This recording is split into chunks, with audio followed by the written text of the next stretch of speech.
Can everybody please stand up? Remove your hats, please. Mr. Bode, can you please?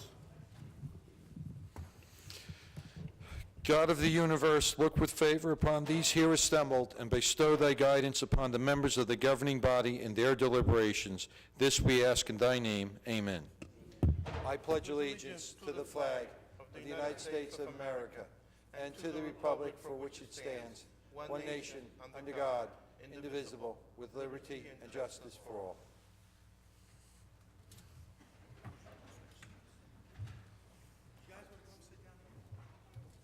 Sit down. No, leave everything the way it is now.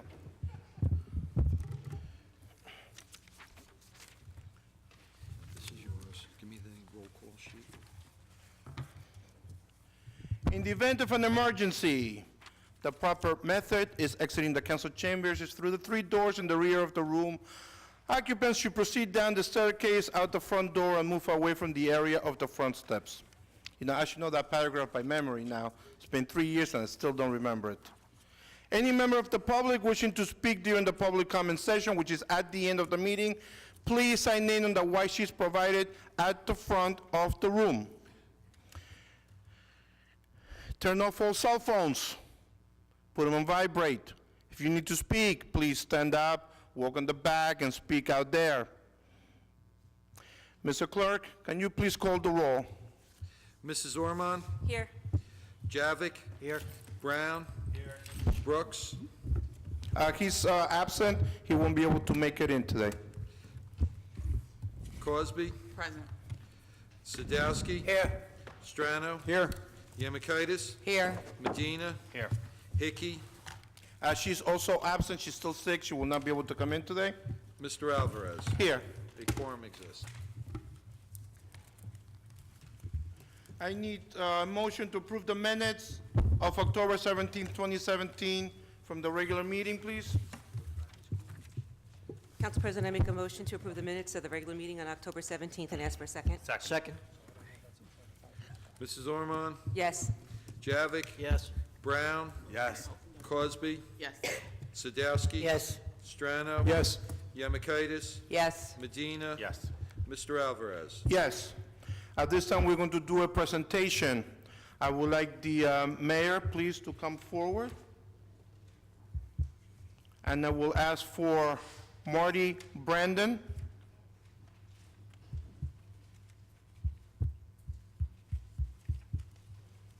Hi.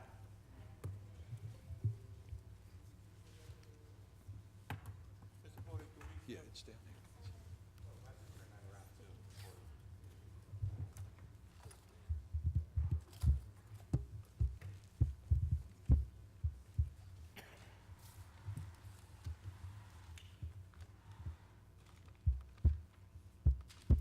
Good evening, everybody. Tonight, we are here to give a special presentation to Mrs. Marty Brandon. There's a saying, when the going gets tough, the tough get going. We had a situation several months ago where a bus driver came under some duress and distress. And what happened was Mrs. Brandon leaped into action and prevented what could have been a real tragedy had the bus continued to go on. So we thank her for acting and being very responsive, and more or less she was a hero that day. I don't care how you slice it. So we have a proclamation that I'm going to be reading and presenting to her. And it reads as follows. Whereas Marty Brandon was born in Newark, New Jersey, and moved to Linden in 2013, and whereas Marty Brandon on May 3rd, 2017, was riding the Linden Senior Citizen bus at 1:30 p.m., returning from Woodbridge Mall, and whereas Marty Brandon, while on Elizabeth Avenue, did in fact witness the bus driver lose consciousness, and whereas Marty Brandon jumped out of her seat and took control of the bus, which she brought to a safe stop, and whereas Marty Brandon called 911 and reported the incident, the police and fire department's EMT arrived on the scene to treat the bus driver and release him.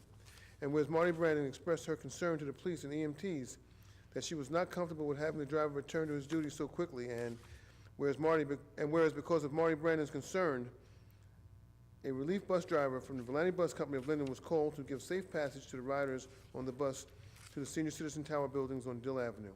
Now therefore be it proclaimed that I, Derek Armstead, Mayor of the City of Linden, on this 21st day of November 2017, do hereby recognize Marty Brandon for her bravery and quick reactions under pressure in keeping both the passengers and the bus driver on the Senior Citizen bus safe and out of harm's way. We can't thank you enough, Mrs. Brandon, for your courage. Thank you. You're welcome.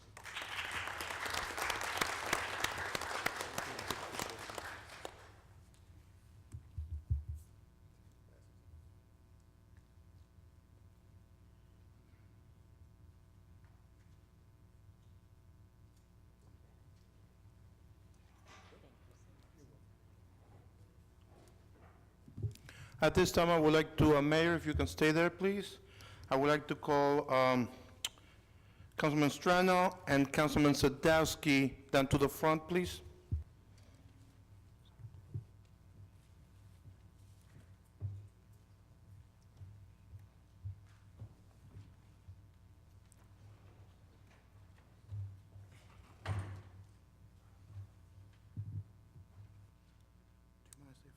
Absolutely. Thank you. Can I have Mr. Miskowicz please come up?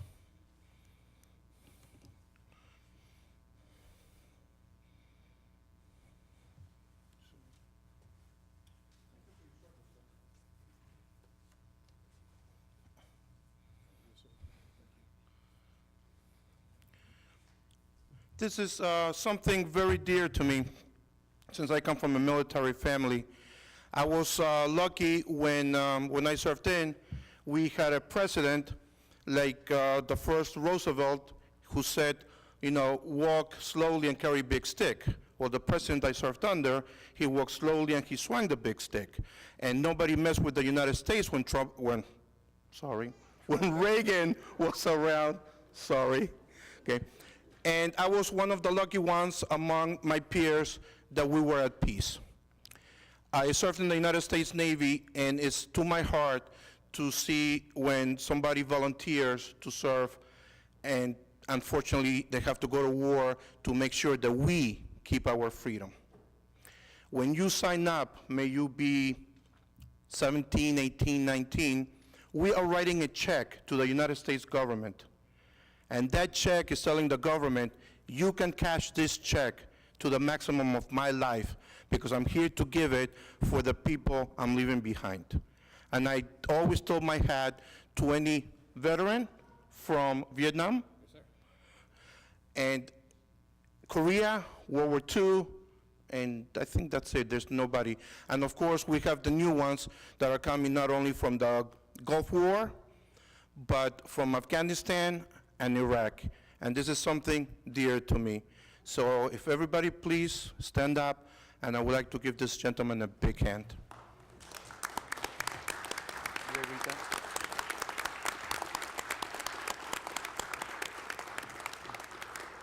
Excuse me, Mayor? I'm just going to say a few words. You know, when you think about it, America is the greatest country in the world, hands down. Despite some of our shortcomings, we are the greatest country in the world. In just a little over 200 years, we have become the greatest country in the world. Now, in terms of nation building, we are in our infancy. You've got countries who've been around for 1,000 years and are not as great as this country. So you have to ask yourself, how did it happen? It happened because men like Mr. Miskowicz here joined the military and put their lives at risk so that we could be here tonight, just to assemble. We can vote, we can say exactly how we feel, we can disagree. That only happened because people were willing to give their lives for this country, to make it the great country that it is. So tonight, it gives me an honor and a privilege to read a resolution honoring Mr. Richard Miskowicz. Okay, Ralph. Before you read that, Okay, I won't read it, okay. It gives me a pleasure to read this resolution honoring Mr. Raymond Richard Miskowitz for his service that he's provided to our country. And Mr. Stratton would like to have a couple words. Well, shame on us for not remembering to do this last month prior to Veterans Day. The reason why Mr. Miskowitz is here, for several reasons, but mainly because I had the opportunity to sit and talk with him at a community advisory panel appreciation dinner about 3 weeks ago. And I'm an aviation geek. I was talking to another member of the, one of the company representatives, and Mr. Miskowitz overheard me talking about helicopters and things of that nature. And as it so happens, my wife was sitting across from his wife, Sue, and the Miskowitz family, as far as our relationship in Linden, go way back. I know his daughter when she was working with Joe Saliga back in the old days, and I never got the opportunity to meet Ray, or, you know, this was an opportunity to speak with him because he overheard my conversation. He was sitting at the end of the table. My wife was sitting across from Sue, and he said to me, how do you feel about helicopters? And I was like, well, I've got a love-hate relationship with them. You know, essentially they don't fly, they just beat the air into submission. I'm a fixed-wing pilot, so we have this little controversy. So Ray continued to talk to me and started telling me about his experiences with helicopters. He brought me back to Vietnam. As he was talking to me, I was spellbound, and I said, why do I not know this? Why did I not know about this man? And he's one of several. I know we have other Vietnam veterans that were on the ground in that war, and I was just so taken by his opening up to me and telling me these experiences that I said, Ray, would you have a problem if we honored you, you know, as a veteran at our next council meeting? I'm sorry we didn't do it in October prior to that. And he was like, I would like that. And then Sue said, I'll make sure he's there. So that's why we're here tonight. But I have to tell you, Ray wrote a book about his experiences. He's opened up, and it's something that I think people of my generation, because Ray actually is not that much older than I am. He could have been my older brother. I have a sister his age. And I was 14 when he was 19, and he was on the fields in Vietnam facing life and death. And, you know, and I can remember those days vividly, coming home and watching the TV and seeing the body counts. And it struck me. And it's something that, you know, touches me emotionally because I always felt that I let myself down and I let this country down because I didn't volunteer. I think, Ray, you were drafted, right? Or, yes, so, I mean, the draft was alive and well when I was 18 years old. I had a high lottery number. We had lottery numbers in those days. So I just want to say thank you.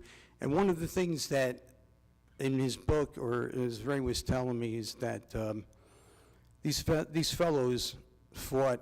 I'll give you an example. I have a high school mate that went to Vietnam, and when he came back, he was walking through the airport, and a flower child spit on him, called him a baby killer. He had his uniform on. He went into the bathroom, took his uniform off, put his civvies on, and never put the uniform back on again in his life. These are the kind of emotions that these people live with for the rest of their life. So I just want to say, welcome home, Ray. Thank you very much.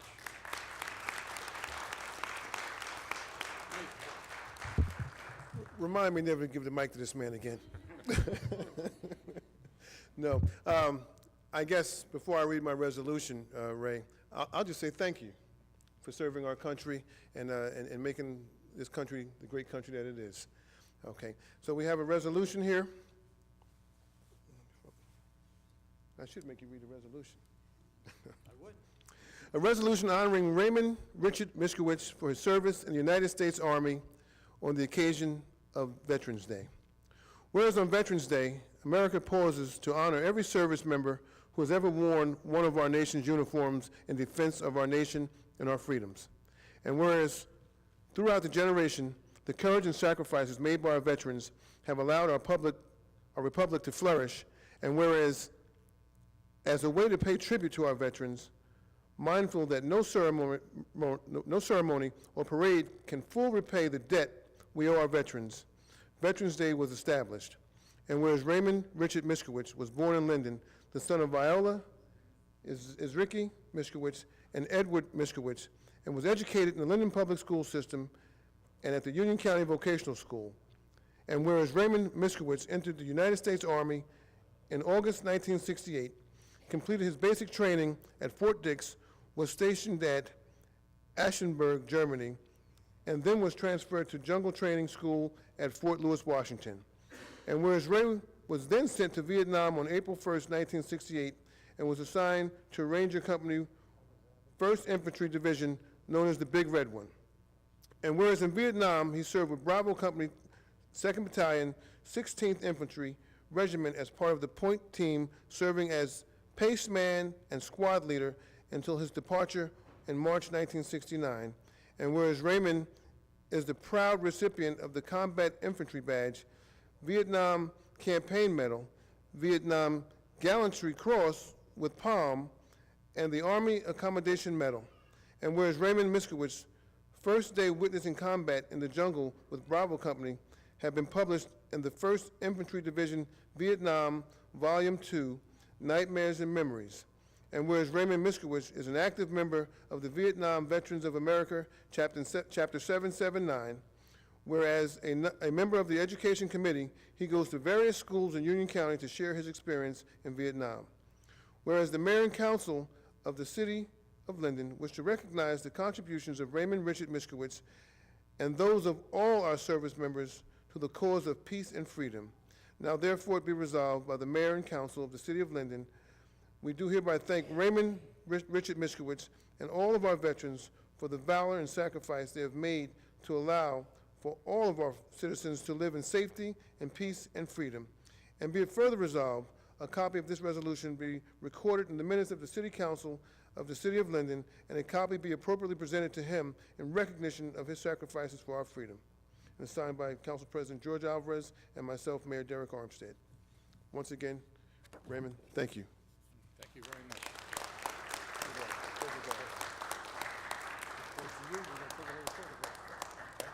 We take photos around.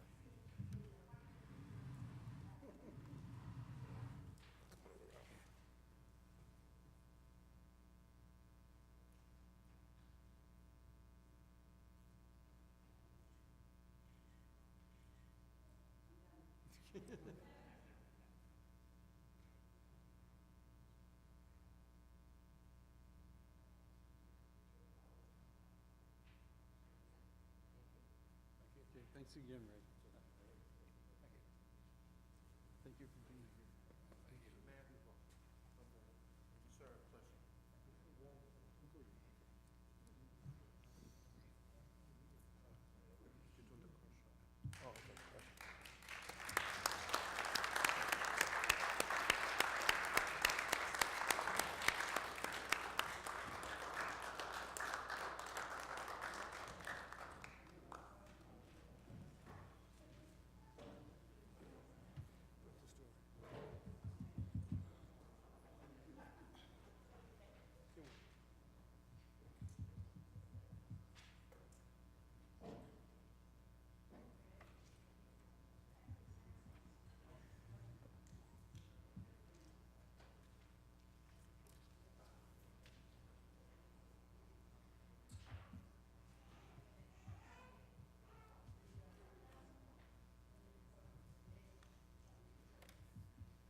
The baby dropped something. Lisa, the baby dropped something.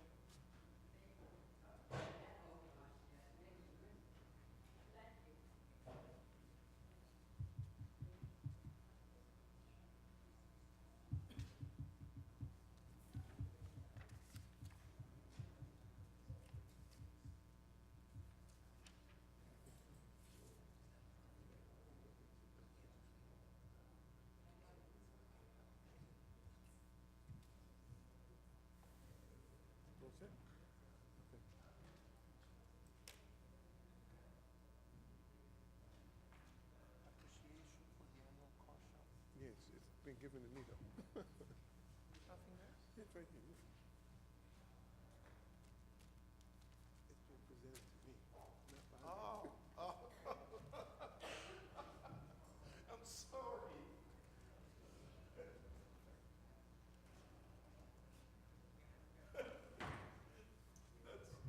what I got on my sheet. I guess, I'll do something.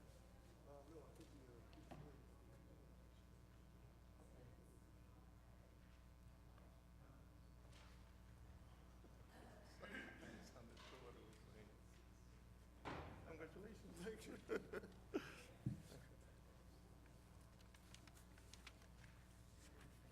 My name is Bob Barkoff. I'm with the Gallopin Hill Cruisers Car Club. We're here to thank Mayor Armstead and the City Council for all the help they gave us within the past year. I have a little note of thank you I'd like to read. Gallopin Hill Cruisers Car Club would like to thank all those involved in getting our 2017 Cruise for a Cause off to a great start in our new venue at Aviation Plaza. Without the help of Mark Minuzza, Rebecca Tottoli, Mayor Armstead, and Linden City Council, we would have had to cancel our fundraising cruise nights for the first time in 28 years. New Jersey Institute of Disabilities, NJID, the Lakeview School has been our chosen charity for the past few years. Over these years, we developed a special relationship with the students and administrators at NJID, and we are very proud to be affiliated with them. Because of all the support and hard work this past cruise season, we registered over 900 vehicles, far surpassing the amount we ever had registered at Gallopin Hill. Our dedicated cruisers followed us to a new location in Linden, and we welcomed many new registrants. The participants loved having the variety of restaurants to choose, and we're very happy with the discounts offered by the restaurants. Again, we can't thank you enough for the support and kindness extended to our car club, and we hope to be affiliated with you in the years to come. Thank you from the Gallopin Hill Cruisers. Mayor Armstead? All right. He has a plaque to present. So let's take This plaque presented to Mayor Armstead and the City Council. Yeah, we have our thank you letter in there, and we have our sponsor. Our club is run all year round. We go and search for sponsors around the area that help us run this car show that we could give, to the needy. All right.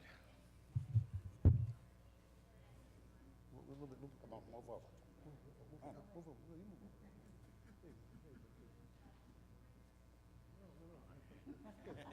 Why don't we do this? Why don't we move this out the way? Okay, everybody come.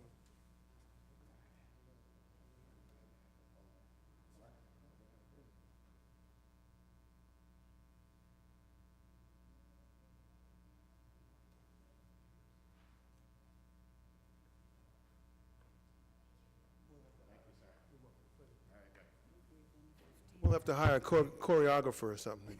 15,000.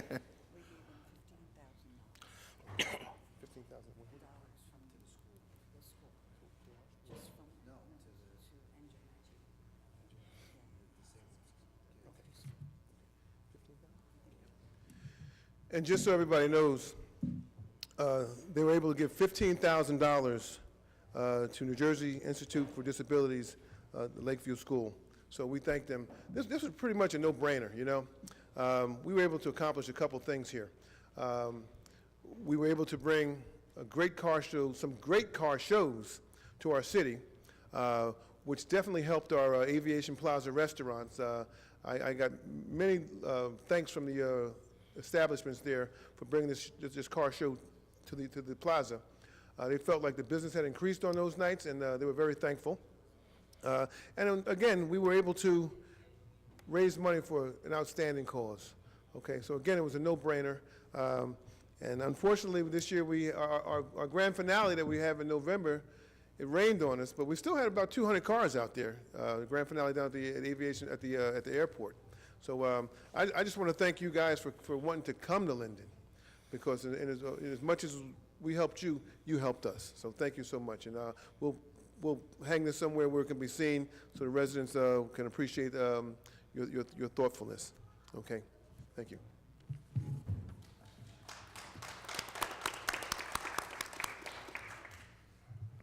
Okay, we're going to start with the ordinance.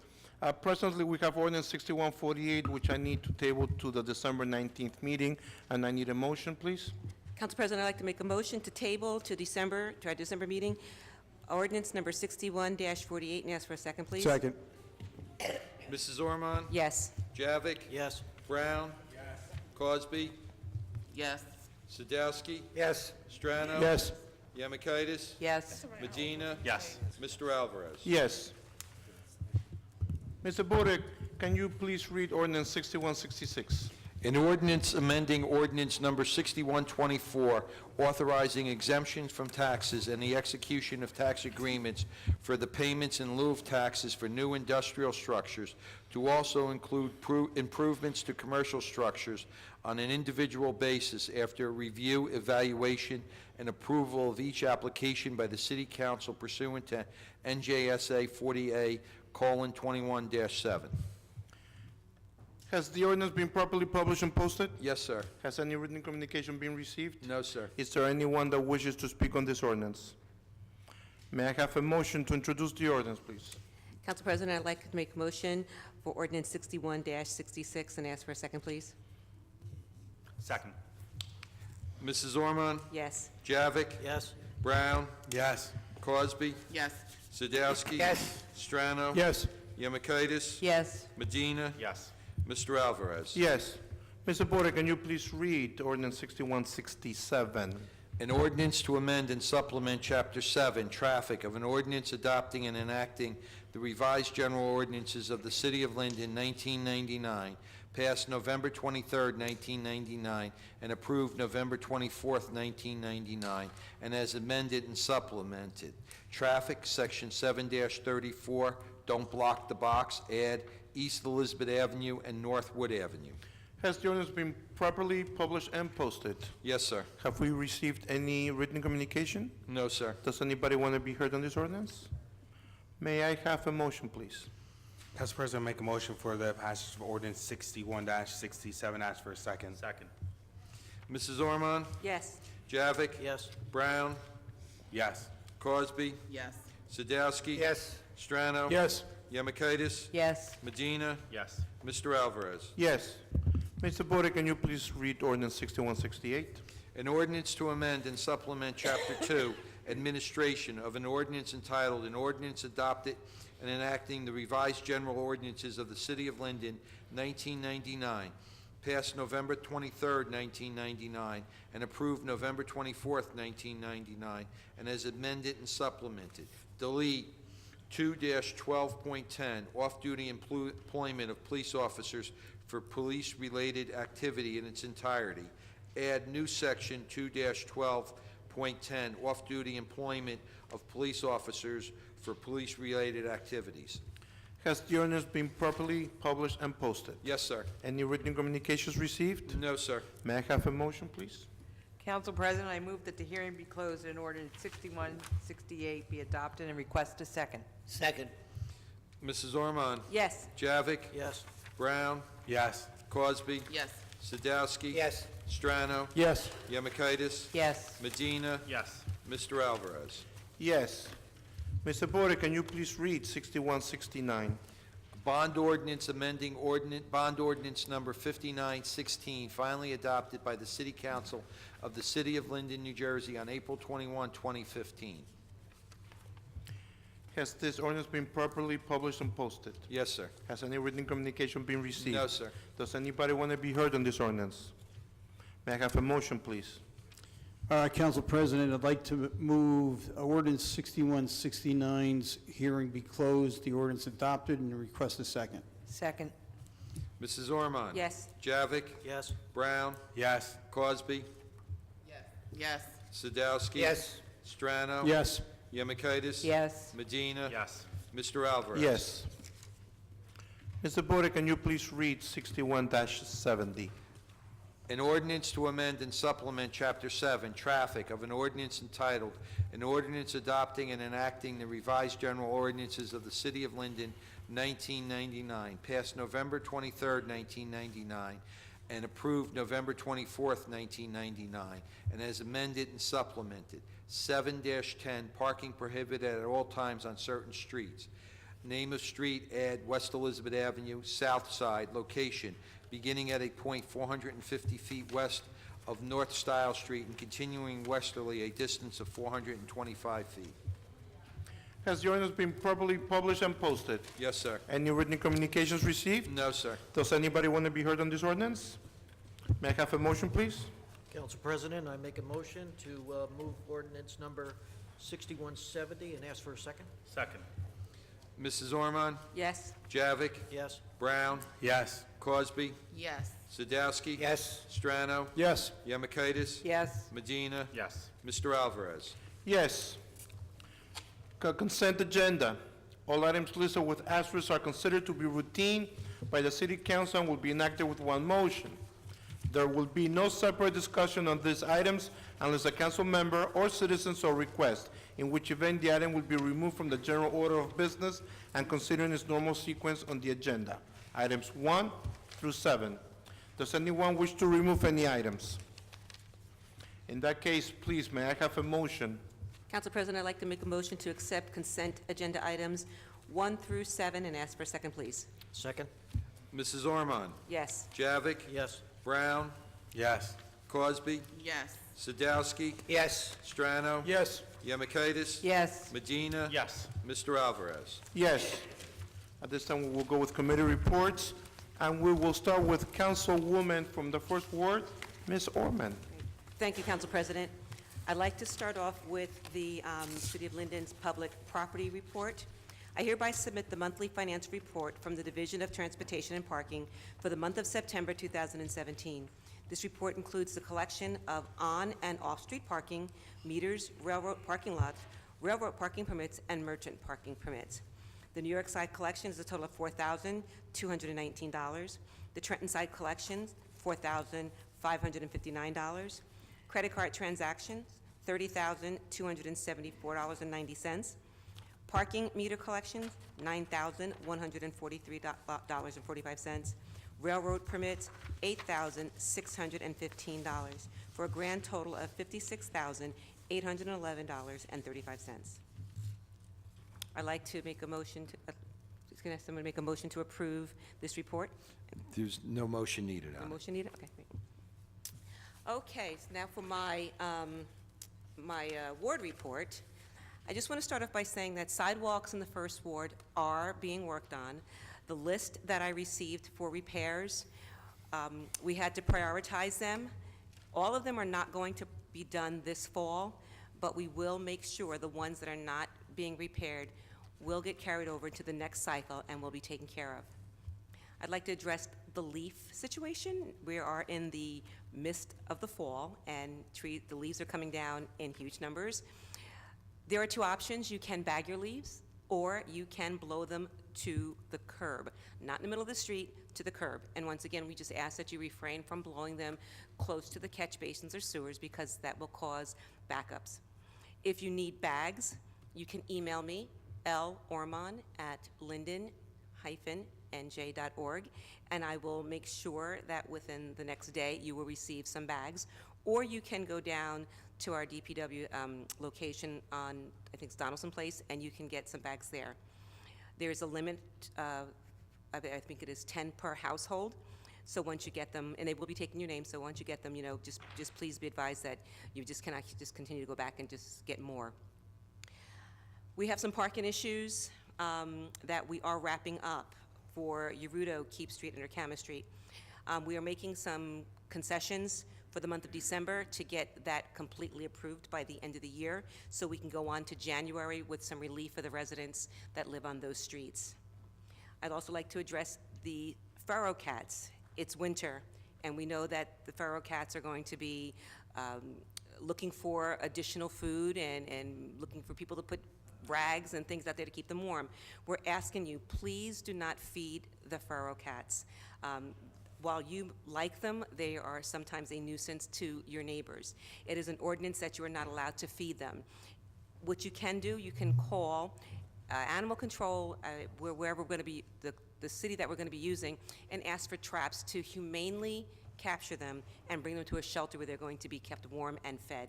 But please, there is an ordinance that prohibits the illegal feeding of the animals.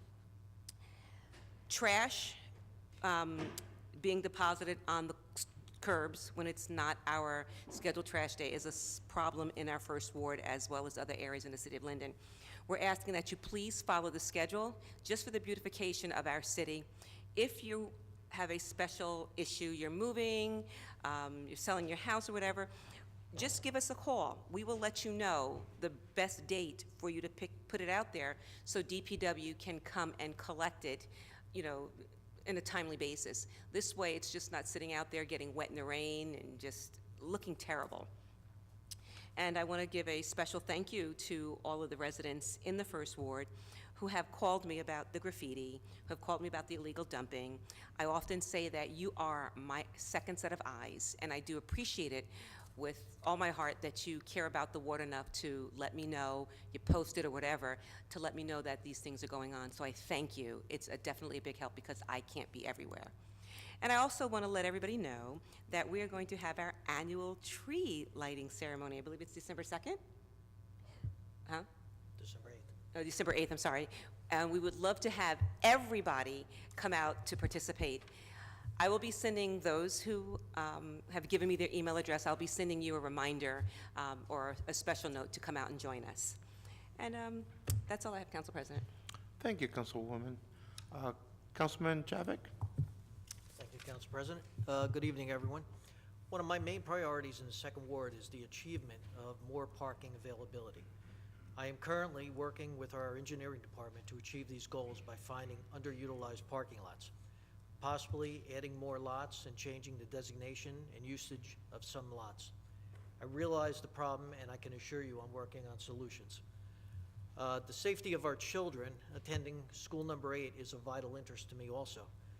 Recently, we repaired all the cracked sidewalks, including handicap access corners and curbings, trimmed trees in the surrounding school area, and we are actively working to improve pickup and drop-off at this school. We are also implementing a better communication to the students with regards to trash and recycling. There will be a seminar for the second graders on November 27th at 8:45 and 9:30 a.m. with Kirby the recycling robot to reinforce the recycling habit. This is a county program and it's available to the schools, so I brought it in. In December, you will start to see new trees being planted in the Second Ward. We have just finished one of our plantings on Wood Avenue, and I would like to thank Jeff Tandle for all the efforts in getting the right trees for Linden. Also, just a reminder, anyone needing leaf bags, please contact me at 908-494-4608, and I will drop some off to you. Also, any tree trimming or cutting of curb trees you feel need cutting, please reach out to me by call, text, or please leave a message. Regarding our landfill, the solar array we are still moving forward with. Additional companies are coming forward with interest in purchasing power from us when this whole array is being completed. I would like to finish to wish everyone a happy Thanksgiving. And just an early reminder, we will have our annual tree lighting at City Hall, 6 p.m. on December 8th. In addition, please let's all keep our city clean. We all need to do our part. Thank you. End of report. Thank you, Councilman. Councilman Brown? No report. Thank you, Councilman. Councilwoman Cosby? Yes.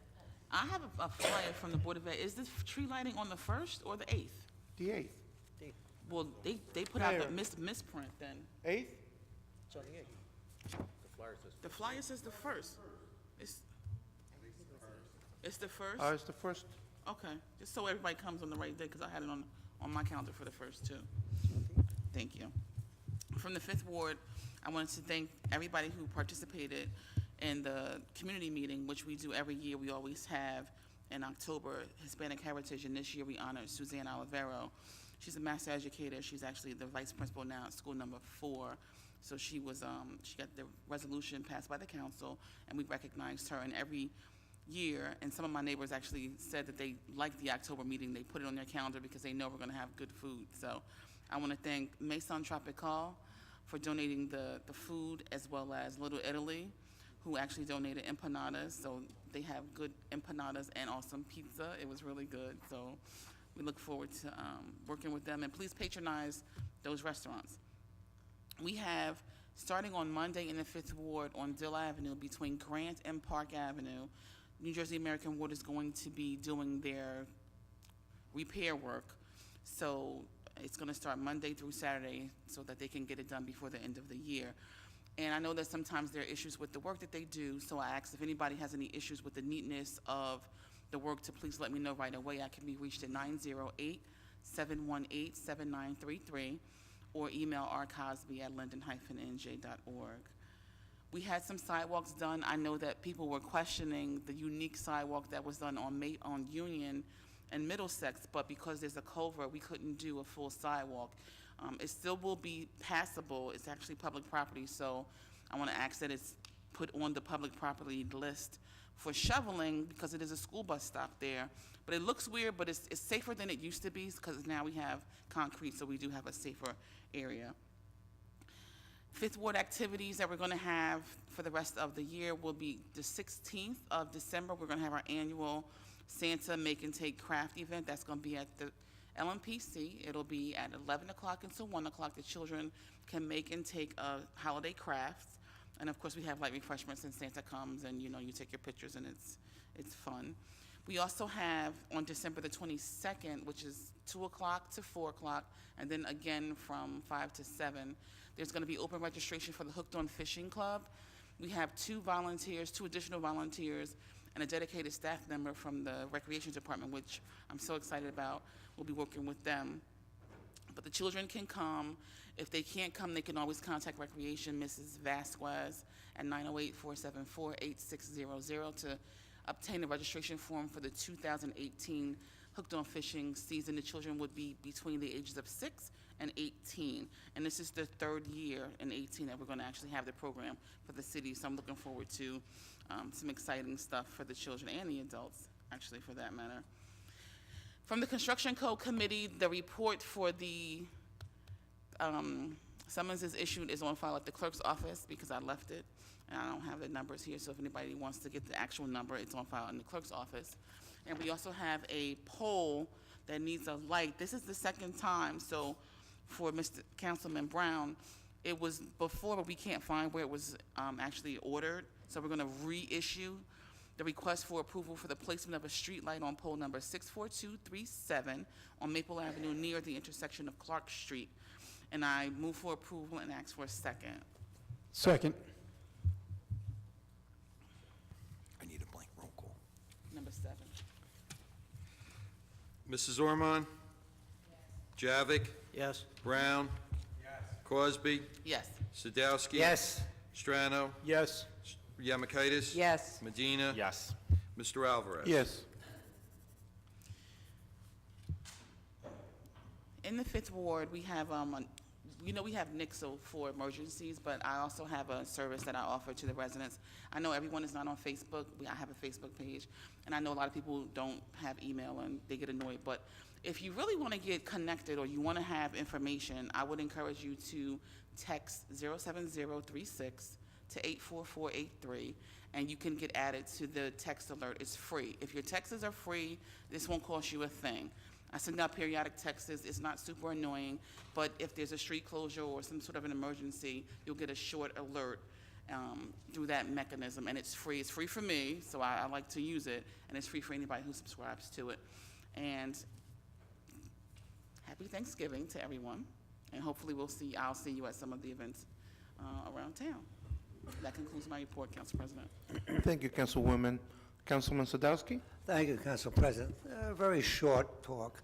First, from the Fire Committee. From the Fire Department, The Fire Prevention Bureau collected $5,869.15 for permits, fees, penalties, and inspections. The ambulance reimbursement system deposited $75,334.27 for the month of October 2017.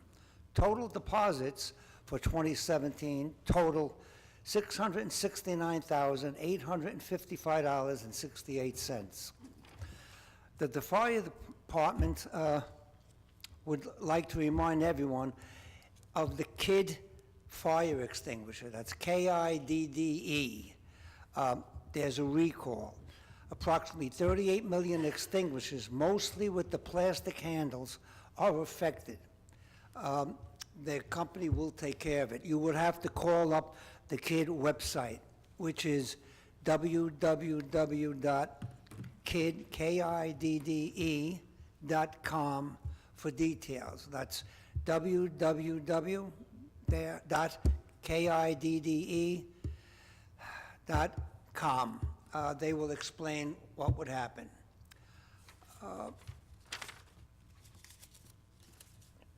Real quickly, if you need any of the lawn bags, leaf bags, whatever you call it, I've been giving them out. People have been calling. Please give me a call at 862-0749. I'll bring them to you. The other thing I'm getting calls of people saying that they were promised four-way stops, bumps, humps, stumps, whatever you want to call it. You will get them, but it takes a year and a half. If you ask for it now, you're not going to get it right now. There's all sorts of processes it has to go through. So please, if you did, it will be coming, but give it take a year and a half.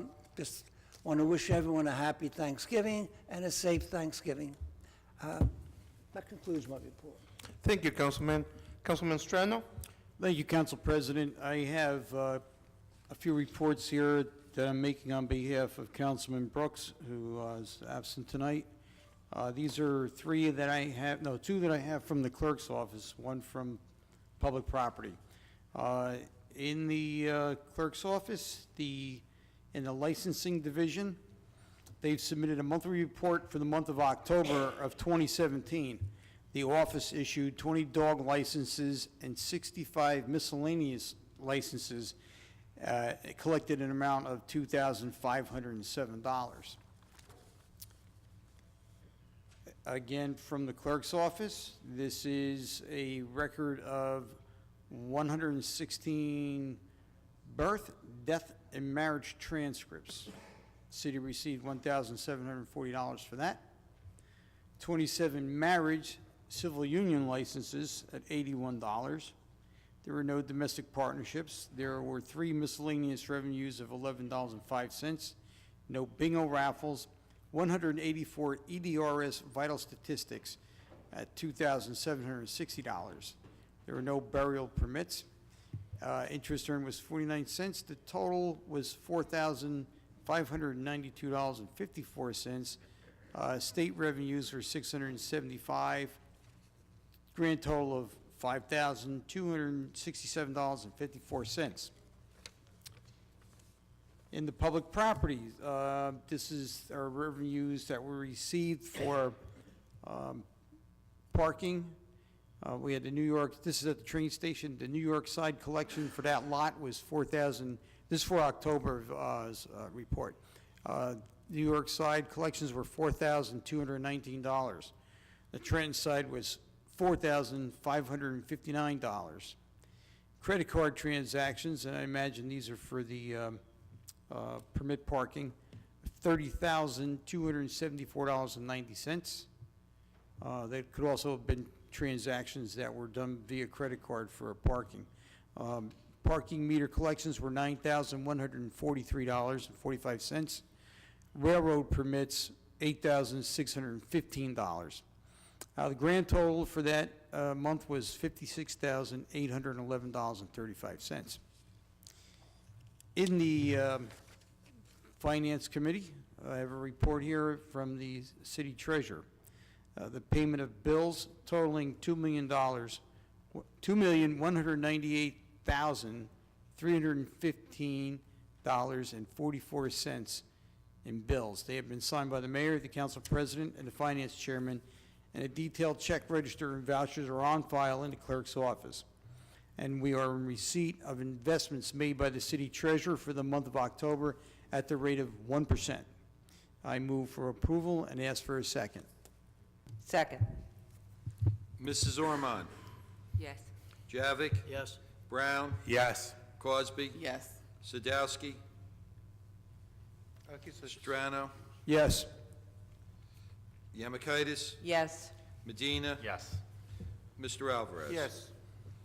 Also, on a good news report, making progress. We had a pre-construction meeting today that incorporated the resurfacing of Lower Road from the railroad crossing near the DPW facility out to the curve in front of Marsh's Dock Road. Also included in that contract were the construction for the barriers that are required for the quiet zone.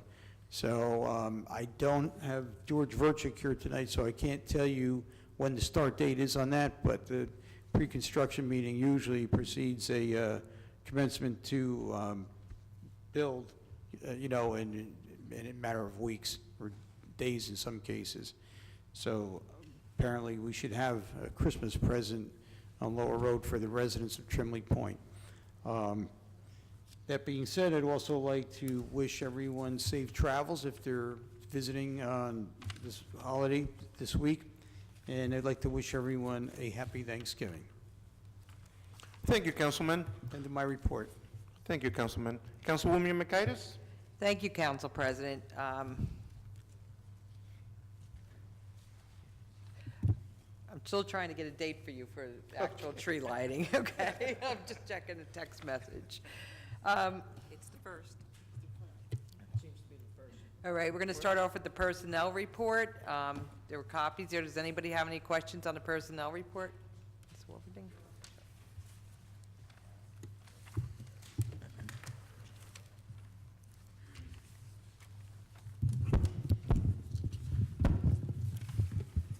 I'm always seeing where, people are going from tier 1 to tier 2, whatever, but it says no increase in pay. Isn't the purpose of getting a promotion to get an increase in pay? So I don't understand that where it says no increase in pay. On the guide, they will be moving up. Eventually, they will get pay raise. Okay, so Isn't that, this about the civil service Yes. audits? That's so why. what? We had several months ago, I think it was in February, actually last year when I was on the personnel committee, we had for the entire city audits being done for the titles and making sure that everybody had the proper title for the job that they were doing. So now it's all just coming into fruition that the titles are being changed to suit the duties in line with the civil service title. So that's why a lot of people aren't getting raises at all. They're just getting the proper title.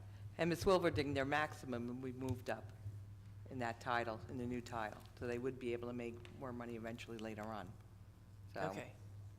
Because that threw me off when it said no increase in pay, because, the reason you want to get a promotion is an increase in pay, and that's what threw me off. Mrs. Wolverine, we work on guides, and just to create an example, let's say the position that somebody's in pays $1 to $10, and if the new position pays $5 to $15 and somebody was making $6, they're within the guide for the new position and they don't get a raise. So this all had to do with what you were saying with the Yes. tightening up, okay. okay. We'll move on with the personnel report. Number 1, in the police department, the approval is requested for the following. A, the promotion of Monica Zolarska-Nat to Clerk 2 at no increase in salary effective December 1st, 2017. B, the hiring of Joseph Williams as a parking enforcement full-time at the annual salary of $34,548 effective December 4th, 2017, subject to the successful completion of the city-required background check. C, the rescinding of the job posting of network administrator. Number 2, in the fire department, the approval for Chief Dooley to immediately begin background checks for 2 firefighter candidates to replace 2 pending retirements. 3, in the Office of Construction Code, the approval of the waiver of the city's internal educational policy for Dennis Carbone based upon the needs of the city and the state certification maintained by Mr. Carbone. Further approval is granted to amend Mr. Carbone's hire date to October 19, 2017 from June 24, 2017. Number 4, in the Office of the Mayor, extended the time of employment for intern Ashante Haley, student assistant, to November 3, 2017. Number 5, in the Office of the Clerk, the temporary increase of work hours for Chelsea Libros from December 20, 2017 through January 20, 2018 at 35 hours per week. Number 6, in the Personnel Division, the following actions to be taken. A, amending the appointment of Glenn Matuska to indicate that the correct salary of $49,286. B, amending the appointment of Teresa Vitale to indicate that the correct annual salary of $78,750 with an effective date of December 10, 2016. C, amending the appointment of Deidre Green to indicate the correct annual salary of $39,321 with an effective date of December 10, 2016. D, amend the hire date of Eric Hefner to be October 14, 2017. E, amend the hire date of Alexander Ventura to be October 21, 2017. F, the following FMLA/NJFLA leave request. Number 1, employee number 00129, intermittent FMLA from 10/24/17 through 1/15/2018. 2, employee number 909177 from 8/11/2017 through 11/11/2017. Number 7, in the Board of Health, authorization for Stephanie Kroback to utilize 6 unpaid voluntary furlough days. Number 8, in the Department of Public Property Community Services, approval for the following. A, change in title for John Chabra from Recreation Maintenance Worker to Maintenance Worker 2 grounds, Tier 2, at the hourly rate of $23 for an annual salary of $47,840. B, change in title for Ronald Fossenweiner from Maintenance Worker Grounds 1 to Maintenance Workers Grounds 2 at the hourly rate of $24.50 for an annual salary of $50,960. C, change in title for Gerald Bishop from Senior Maintenance Repairer to Senior Building Maintenance Worker 1 Grounds, Tier 2, at no increase in pay. D, change in title for John Fleming from Maintenance Worker 1 Grounds to Building Maintenance Worker 1, Tier 2, at no increase in pay. E, change in title for Rolando Rodriguez from Maintenance Worker 1 Grounds to Building Maintenance Worker 1, Tier 2, at no increase in pay. F, change in title for Matthew Zarinsky from Recreation Maintenance Worker to Maintenance Worker 1 Grounds, Tier 2 Public Property, at no increase in pay. G, change in title for Jerry Kowalik from Recreation Maintenance Worker to Maintenance Worker 1 Grounds, Tier 2 Public Property, at no increase in pay. H, change in title for Tawanda Gadsden from Senior Account Clerk to Clerk 3 to Principal Account Clerk at the annual salary of $60,529. I, change in title for Sybil Specht from Clerk 1 to Clerk 2 at the annual salary of $39,321. J, change in title for Dennis Scanlon from Senior Maintenance Worker to Traffic Signal Technician 2, Tier 2, at the annual salary of $71,760. K, the hiring of Joseph Winnick as an electrician at the minimum starting salary of $21 per hour for an annual salary of $43,680, effective December 4th, 2017, subject to the successful completion of the city-required background check. L, Division of Recreation, the appointment of Jerry Aquinino as audiovisual specialist at the minimum salary of $44,210, effective December 4th, 2017, subject to the successful completion of the city-required background check. I move the personnel report and ask for a second. Second. Hold on a minute. Councilwoman, let me interrupt you. 8 through J, they're effective tomorrow. There are no effective dates on them, if you read them. Yes, Council President, the date effective, the salary change will be... Effective If there is a tomorrow? salary change, it will be effective tomorrow. Okay, let's add that to, Just To for the I report just wanted and, to do it for the record, so payroll knows, Mrs. Ack knows what to do with payroll. correct. Okay, at this point, we just had a motion and a second. Mr. Bode, can you please call the roll? Mrs. Ormond? Yes. Javik? Yes. Brown? Yes. Crosby? Before I vote, I just want to say that there are a lot of things on the report that concern me. We had put policies in place when I was on the Personnel Committee, things such as minimum education requirements, and that was just basically having to have a high school diploma, and we're going around that requirement in this report. There were also other things that concern me with regard to titles and salaries, and so I am not going to vote. I'm going to abstain on this so that nobody will file a tort complaint claiming any sort of wrongdoing by my vote. But there's a lot of things that we need to really consider and look at more thoroughly. We are going and we're changing our own policies, and they're put in place for a reason. If the person doesn't meet the minimum requirements, the application should not be accepted, period. You know, so, and if you post a job and the person who sits in the position may not get that job, you don't create another job for someone else to keep the one person and then add the other. You know, it's just, I can't, in good conscience, vote on this report, so I'm going to abstain. Sadowski? Yes. Strano? Yes. Yemakaitis? Yes. Medina? Yes. Mr. Alvarez? Before I vote, Councilman Brown, you have a comment? Yeah, and I know we were taking comments on this while voting.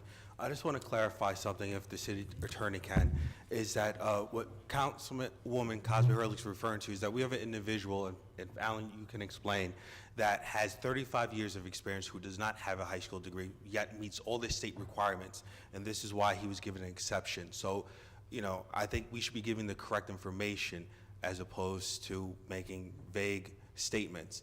That was one issue that's here, and Mr. Alan Roth can explain that. There was another issue as far as hiring another individual to help update our TV 36 and create, fix some of the backlog, which was explained as well yesterday, which is being money that's going to be taken out of a grant, a grant account, a trust account, which is not costing taxpayers any money at all. But if Alan, can you explain the situation with that No individual? need, sir. No need. No. You finished, Councilman? Okay, thank you. My vote is yes. Councilwoman, you want to continue, please? I did also get a confirmation from someone from the Recreation Department. The tree lighting is going to be December 1st, so All right. everybody, please mark your calendars, December 1st. Okay?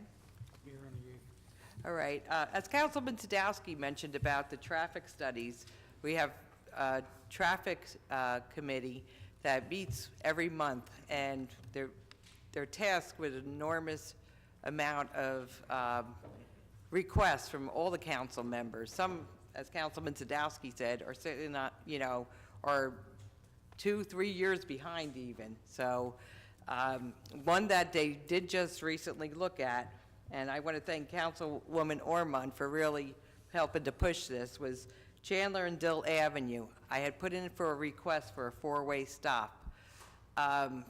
We can't talk about what happened several years back, but the current Traffic Bureau is holding everyone to the state statute that you have to have so many accidents criteria in order to get a 4-way stop. They looked at the intersection of Chandler and Dill Avenue, and unfortunately, it is very unfortunate, we're one accident short of qualifying for a 4-way stop under the state statute. So even a little fender bender, we're going to count. So, we're working on it. They put up some flashing signs, it's crosswalk there, but unfortunately, we have to go by guidelines by the state. We are aware it's a dangerous intersection. The crossing guard is there, working hard every day, so we're doing what we can, but unfortunately, we have to go by state guidelines, so that's where we stand with that. And we also have, as Councilman Sadowski had mentioned, many other traffic studies still on the burner, so we will be getting to them. On Tuesday, November 28th, the Recreation Department will be holding a special presentation at the 8th Ward Community Center of Sitter Size. The presentation will be from 6 to 7 p.m. It lasts about a half hour, the presentation. If you're not into formal exercise and prefer sitting in a chair watching TV, this is an exercise program for you. So we're asking you, we're doing a presentation to see what interest there would be in having the program at the center. So please, if you'd like more information, please give me a call, but we encourage you to come out and see what it's about. Everyone from any ward is welcome to please come, and we'll have a good time that night. I'm also asking you to save the date. Once again, on Saturday, December 2nd, we will be having our annual 8th Ward Holiday Kickoff with free pictures with Santa, make and take crafts, and holiday goodies. The festivities will be held at the 8th Ward Community Center, which is located in Mikowski Park, the corner of South Park Avenue and Bettle Place, from 11 a.m. to 2 p.m. For more information, please give me a call, 908-925-2309. Everyone is welcome.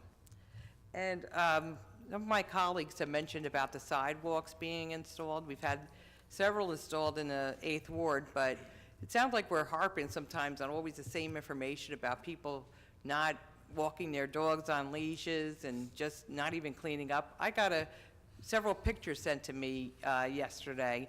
There was a sidewalk installed, and not only were the dog's dog prints in the wet cement, but he did his business there too, and was left. So, now we have to see, I sent in a request to our engineering department to see if we could have this sidewalk replaced. It's a shame. Please, people, pick up after your dogs, and please be mindful of, it costs the taxpayers money.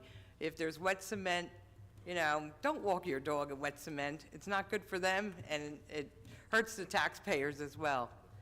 And just want to conclude with, have a happy Thanksgiving, everyone. Thank you, Councilwoman. Councilman Medina? Yes, Council President, good evening, everyone. Might have a lengthy report because I'm combining it with Councilwoman Hickey, who's not here tonight. So first, I'm going to start off with the library report. I do have one for tonight. December 6th, monthly Lego Club meets first Wednesday of every month. December 7th, Santa will be visiting the library. Tickets are required. Register at the circulation desk. December 18th is the monthly blood drive, 12:30 to 6:30 p.m. December 4th and 18th chess club. Again, registration is required. Visit the circulation desk. Children's room added an early literacy station for ages 2 through 8. Computers are reprogrammed with the educational program in math, geography, language arts, and much more. Also, shop online. You can help the Friends of Linden Library by registering at Amazon, Smiles.com, and iGive.com. Choose Friends of Linden Library as your charity, and every time you shop through those links or those sites, a portion of your purchase will be donated to the Friends of Linden Library, at no additional cost to you, of course. And again, the monies are utilized to bring in community programs for the benefit of the children of Linden. I'll jump into the Councilwoman Hickey's report. She wanted me to read a letter as part of the Culture Committee, and she has a letter here. We were all disappointed with the Halloween parade being canceled and whatnot, so she prepared a letter here, and I'm just going to read it to everyone here, so just bear with me. It's actually a lengthy letter. So, Sunday, October 29th was the planned date for the Linden 66th Annual Halloween Parade, one of Linden's most treasured and anticipated event of the year. The 2017 edition of the parade was on course to be the longest in Linden's history, well over 2 hours in duration, approximately 30% larger in scale than last year's parade. This year's parade was to feature many participants, including municipal dignitaries, marching bands, decorated floats, and performing groups. And as in past years, most Linden schools are well presented with themed floats and children in costume. The end of the parade, as is tradition, was to feature a visit by Santa Claus to help officially kick off the holiday season. The parade is organized every year by a very dedicated 15-member committee, some of whom have served for over 25 years. They meet monthly beginning in February and weekly beginning in August to help plan the event, secure marching groups, solicit donations, set the line of march, etc. This year, the committee had groups from Philadelphia, New York, and several areas of New Jersey participating. The planning and scale of the parade is extremely complex, with donations of numerous vehicles for school floats, the planned closing of roads, and altered traffic pattern, which must be approved by the county several months in advance. Coordination of municipal departments and personnel, and the commitment and safety of thousands of people for one specific day. If all goes well, most importantly, the weather is a wonderful city event. But as you all know, the weather on the afternoon of October 29th did not cooperate. On the planned day of the parade, we experienced heavy rain and winds, which was anticipated well in advance. The committee made the decision upon conference with Linden Public Safety Department to cancel this year's parade.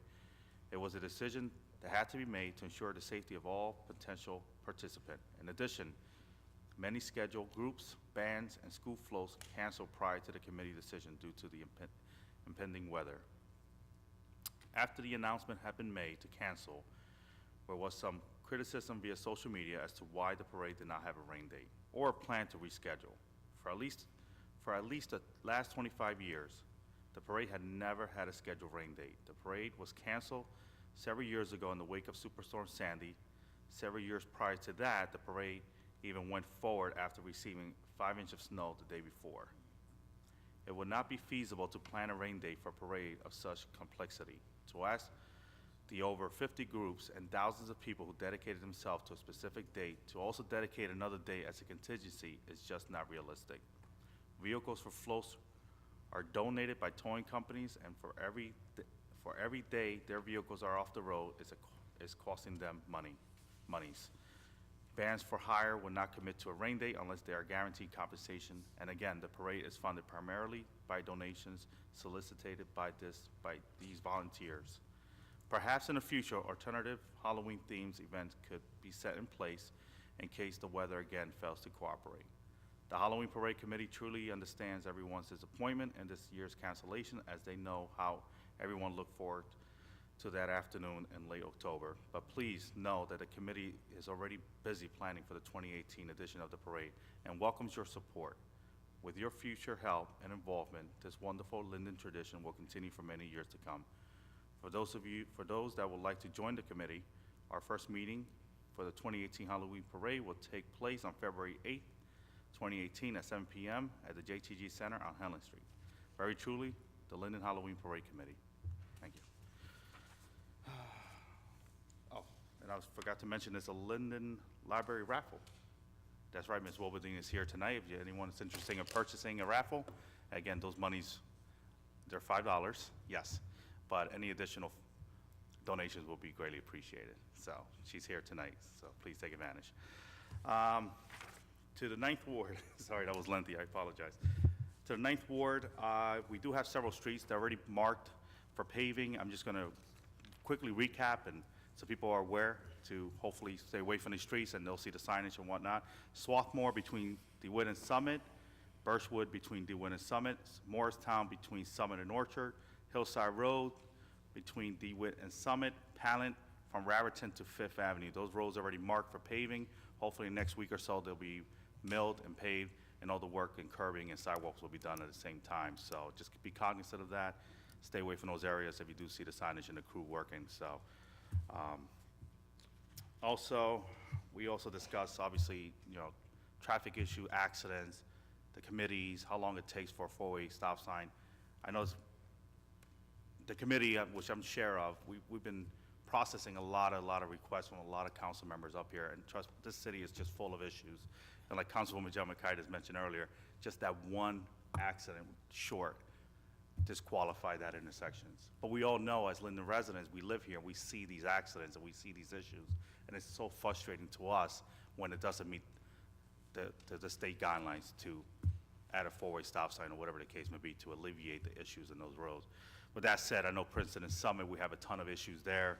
I requested not a study, but a history report on that intersection, and when I requested it, it came back with 4 accidents. So we have to go back and check, because I personally know of 7 in the last 4 months in that intersection. So I know a lot of folks are complaining about that intersection.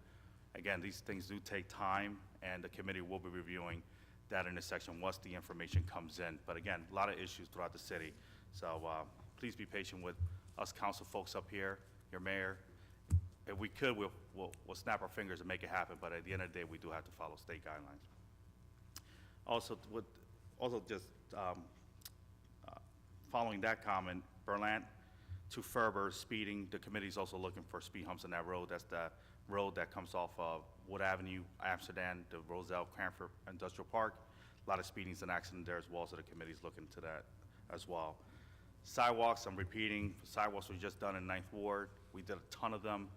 If anyone has any sidewalk damage caused by a city tree, please give me a call, 908-986-6100. Shoot me a text or email me as well, amedina@linden-nj.org.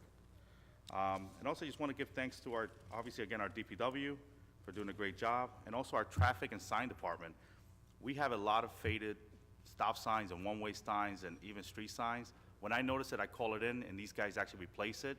But please, if you see something like that out there, especially a faded out stop sign, by the new state guidelines, all new stop signs and one-way signs supposed to have a reflective coating on them for the vehicles to see them in the evening. So if you see something like that, call your council person. You'll be amazed how fast we actually replace those signs. So I just want to thank them for doing a great job. And lastly, just want to wish everyone a safe and happy Thanksgiving, and give thanks and for all the blessings and whatnot to be with your families. So have a great Thanksgiving, guys. Thank you. That concludes my report. Thank you, Councilman. Mayor? Yes, good evening, everybody. Prior to my reports, I just want to talk about how these meetings are conducted, okay? A few minutes ago, I listened to a councilman request that some input be given by one of our professionals, and he was denied. I don't necessarily agree with that. I think that when a council member requests one of our professionals to provide some information, he should be allowed. Just as at the end of our meetings, I'm not particularly happy with the 1 minute that our elected officials are given to be able to respond to questions or statements that are presented by the audience. Each and every one of them have walked their wards respectively and were selected by the constituents in their districts to represent, and I think they should be afforded the opportunity at the end of a council meeting to be given more than 1 minute to discuss whatever they'd like to discuss, particularly if a constituent has come to the microphone and asked a question. Now, because Councilman Brown had asked a question with regard to something on the agenda regarding personnel, I'm going to ask Alan Roth to provide that information that Councilman Brown had requested. And that was dealing with an individual who was hired who didn't, where we waived the requirement of him having a high school diploma. Would you like to explain that, Mr. Roth? Yes. The city's policy is to require everyone to have at least a degree from a high school or a GED. However, not everyone who is experienced and licensed has such a credential. The Personnel Committee met and reviewed the, for lack of a better term, resume and credentials of this individual. And they made a determination to waive the graduation of high school requirement, the educational requirement, in order to hire this person who has multiple certifications approved by the state of New Jersey. These are not certifications from an outside agency or some private institution. He maintains licenses that were issued by the state of New Jersey, which more than qualifies him for this position. Plus, he has over 35 years of experience performing the inspection, the construction code requirements. So therefore, it was determined that based upon his qualifications, and also for the fact that he meets the requirements of civil service. Civil service requires them to have certain licenses from the state, not necessarily a high school diploma. So therefore, based upon the fact that civil service, he meets the minimum civil service requirements and exceeds our expectations in terms of the licenses that he maintains, the Personnel Committee determined to waive the educational requirement. And could you tell me what that position was, Mr. Roth? Sure.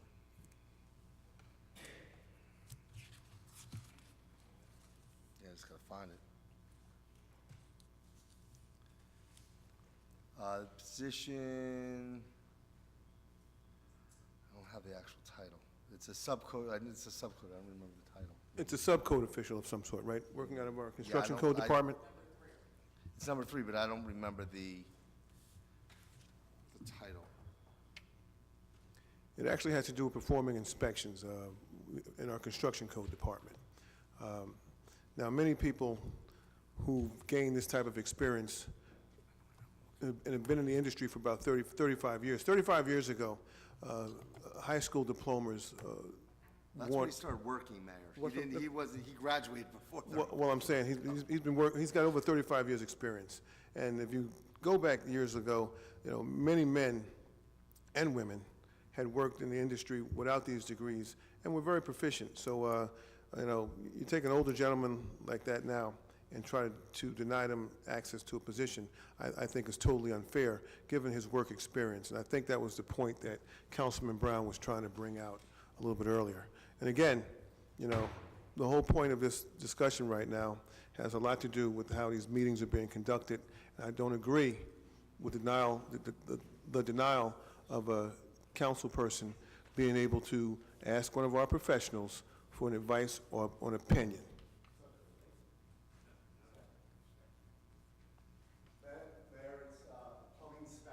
Is a plumbing inspector.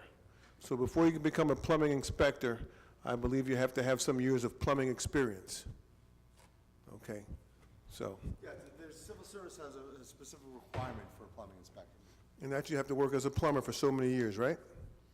I believe he has to be more than a journeyman, yes, sir. Okay, so this individual, although he had no high school diploma, has worked in the field as a plumber for a number of years, so. And again, I think this governing body should certainly look at how these meetings are conducted. I'm very much against the fact that council members are only given 1 minute at the end of a meeting to respond to questions that are being presented to them by the public. You walked your wards, you were duly elected, and last time I looked, this was America.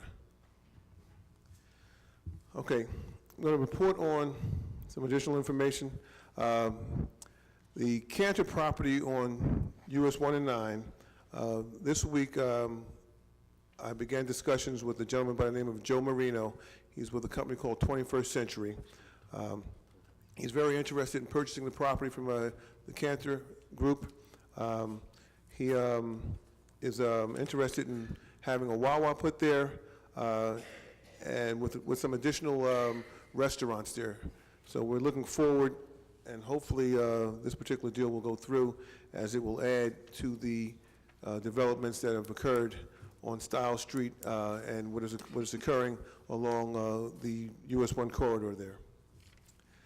Also want to discuss the fact that we've begun some preliminary discussions for the creation of a jitney route that would service Linden, Roselle, and Roselle Park.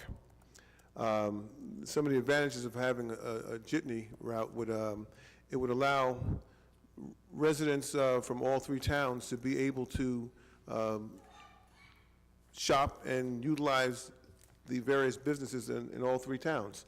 In addition to that, it would provide some needed transportation to areas in Linden such as the new Blue Apron, where we have a number of outsiders who are coming in town, catching buses and walking to get down to Blue Apron. So it has a lot of benefits. Last month, I reported that our RFQ for solar panels was being delayed because of the initial request called for a company called Fiabilia to purchase all the electric from us. And they did not have the capacity to buy all the electric that is being generated by the solar panels. We've been in discussion this week with Well Done Concrete, Phillips 66, and Buckeye Pipeline. And these three companies, in addition to Fiabilia, are interested in purchasing electric from our solar panels. So we're hoping that once we do all our calculations, we can come to some sort of agreement with the successful bidder to have those panels installed. I'd like to congratulate the board members that were elected on November 7th. Tracy Birch on her re-election. I'd like to congratulate the newcomers, Ahmad Shahada, Katriana Kozak, and Shanita Gilliam on their elections.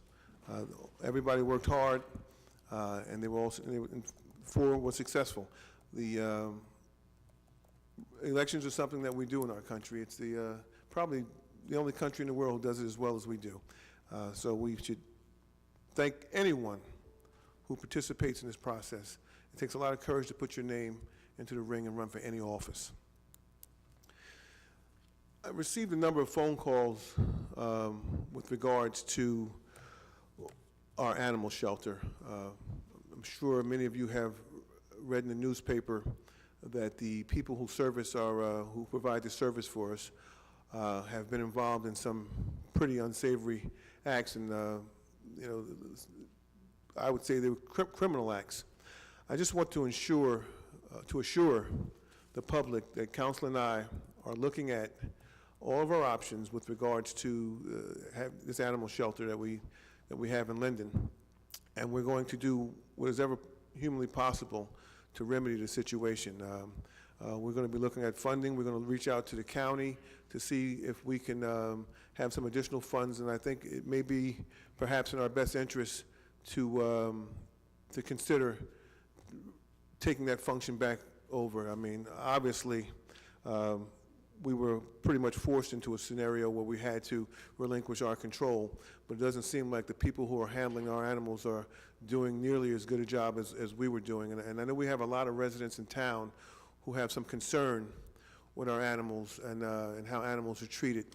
So I'm looking forward to their input as we move forward to try to provide the citizens in our community and the animals who are not as fortunate to have homes as we look to provide shelter for them as well. And last but certainly not least, I've got some good news and I got some bad news, okay? You know, as I've been here serving in office for over the last 24 years, you know, you see people come and you see them go. Usually when people retire, you're happy for them, and you're supposed to be happy. But sometimes people perform at such a high level and high capacity that you're a little sad in the same breath. So that happens to be the case this evening. Tonight, I have the task of announcing that our chief, Jonathan Parham, will be retiring effective December 31st, 2017. I'm happy for him, very happy for him. He has worked hard. He has served for over 25 years on our police force. He was an outstanding officer, one of the best I've ever seen, you know. And he's going to be missed as he moves on. But one of the fundamental requirements of any leader, and he's a leader, is to ensure that his successors are well prepared, and Chief Parham has ensured that. He's ensured that his successor will be better prepared than anyone that came before him. So I'm confident going forward that our police department will do well. When you think about Chief Parham and anybody who serves in this capacity, think about the legacy. And the legacy is what happens after you leave. And Chief Parham can rest easy knowing that he leaves his department in very capable hands. Chief Parham was a leader that we needed at a time that we needed him. We're grateful for his leadership this past year and for the years of service he's given us to our great city. And I personally feel that Chief Parham, as he leaves, he's often said, I just want to leave it better than I found it. And that he has done. He has improved our police department. I've seen things in our department over the 25 years that I've been here. I've seen this police department move in a totally new direction. And I'm just happy to have had the opportunity to appoint him as our chief. And I feel very confident in what he has done, the policies and procedures he has put in place going forth, the new officers who have come on board or coming on board with the new type of leadership and being led in a new direction. I'm grateful for all he's done for our city, and feel very confident that going forward, the men who follow him will do an outstanding job. And that concludes my report. Chief, thank you for all your service. And I'll see if I can convince him to stay. I'll try. Congratulations.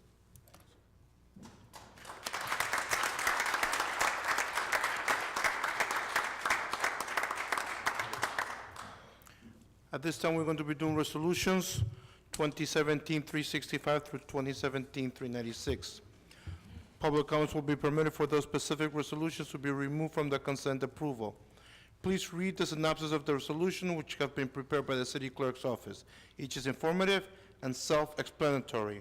However, if you wish to address a specific resolution, the council will entertain questions on it. Does anybody wish to remove any of these resolutions? Ms. Wolverine? 387-394.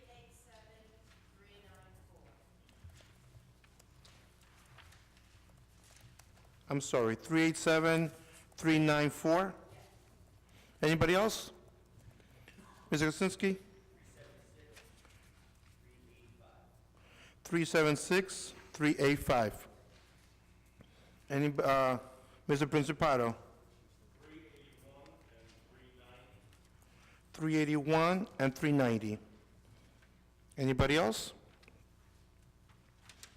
Okay. May I have a motion to approve 365 through 396 with the exceptions of 376, 381, 385, 387, 390, and 394?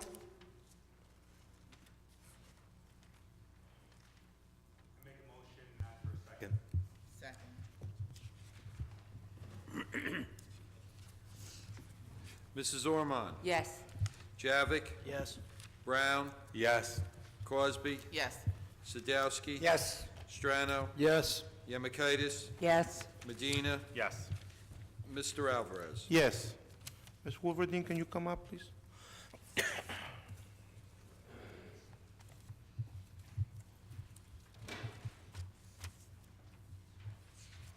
You want me to talk about 387? 387, please, Okay. yes. I was just wondering what exactly this group does, because the last I heard in the report, someone said we only get 1% interest on some accounts, so I wondered what this financial group did. Mrs. Sack, 387? NW Financial is our city's financial advisors. They assist the city with our debt service, with our budget projections. They also assist us when we have various redevelopment projects. The council asks them to look at the various pro formas that the businesses and redevelopers come with. They analyze it, they project it, they see whether the pilot payments are something that's going to be positive for the city. So this is an additional funding that I'm requesting. They're amending their original contract. We've had numerous redevelopment agreements that we needed to bring their expertise on, and normally we get reimbursed through the redevelopment agreements, but on this one particular one, they had been maxed out, so we needed to put additional funds in. Can they get us a higher interest rate on our money, please? Well, unfortunately, they don't really involve that. We try to do the best we can, but the interest rates, as you know, are not what they used to be. Okay, thank you. Mr. Brown? Yeah, Ms. Wolverine, you bring up a good point as far as interest rate. You remember last year, the interest rates were sometimes in a report like 0.04, 1%. So the interest rates are basically coming from the bank. And by state statute, you're only allowed to invest in certain type of funds. I believe, CDs, maybe even money markets. So we're limited as far as what the bank provides as far as interest rates. We can't go outside the bank. No, it's like you're limited by state statute when it comes to taxpayers' funds, what you can invest in. Ms. Wolverine, 394? I was just curious, I've never heard of this JTG Construction. Is that related to the JT Tree Scaffolding Company? No. So what's the J and the T and the G mean? Good question. Mrs. Sack, would you happen to know that? But it's two, This it's... goes out to bid, yeah, the projects go out to bid, and this is one of the vendors that had responded. Oh, okay, so it's I have not no idea. related to the... No, no okay. relation. Just wondered about the initials, thank you. And Can- happy Thanksgiving. Thank you. Can I have a motion for 387 and 394, please? Oh, one person at a time. We'll do it. All right, yeah, all right, hold on a minute. Mr. Kosinski, can you come up, please, 376?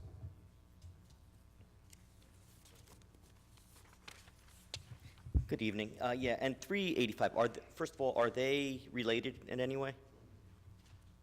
No, we don't believe so. Mrs. Sack, is JTG Construction related to the Gregorio family? Not as far as I know. No, we idea. don't think so. They're not from Linden, are they? I have no idea. No, I meant 376, the two resolutions, 376 and 385, are they related in any way? Correct.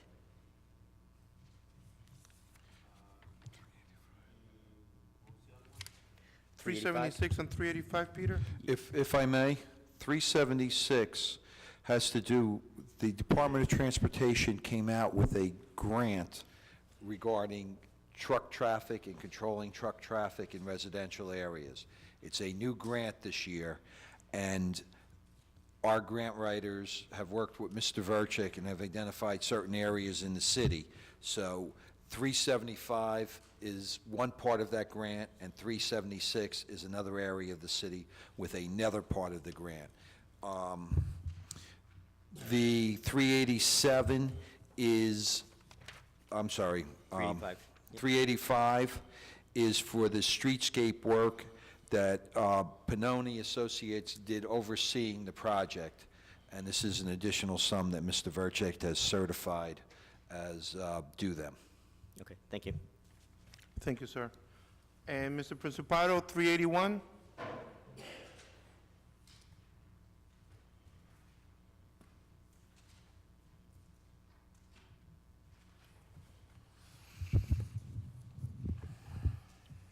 (1001) and 1031 East Edgar Road. Which properties are those? Mr. Antonelli, Block 437, lots 503. Without investigating, without myself investigating it, just looking at it real quickly. I'm just wondering.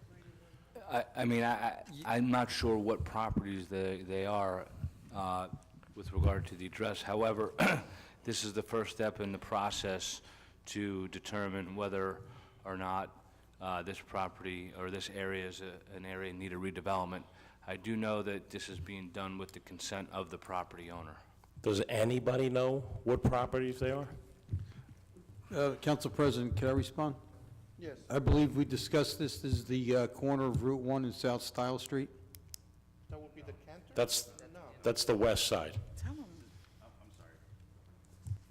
I could, Maybe the council person in that ward, I don't know what ward that is. Council President, I could respond? Yes, This please. is the BJ's property, the left-hand side of Oh, the that's BJ's right. property. Oh, right, Okay. right. Yes. Okay, all right, thank you.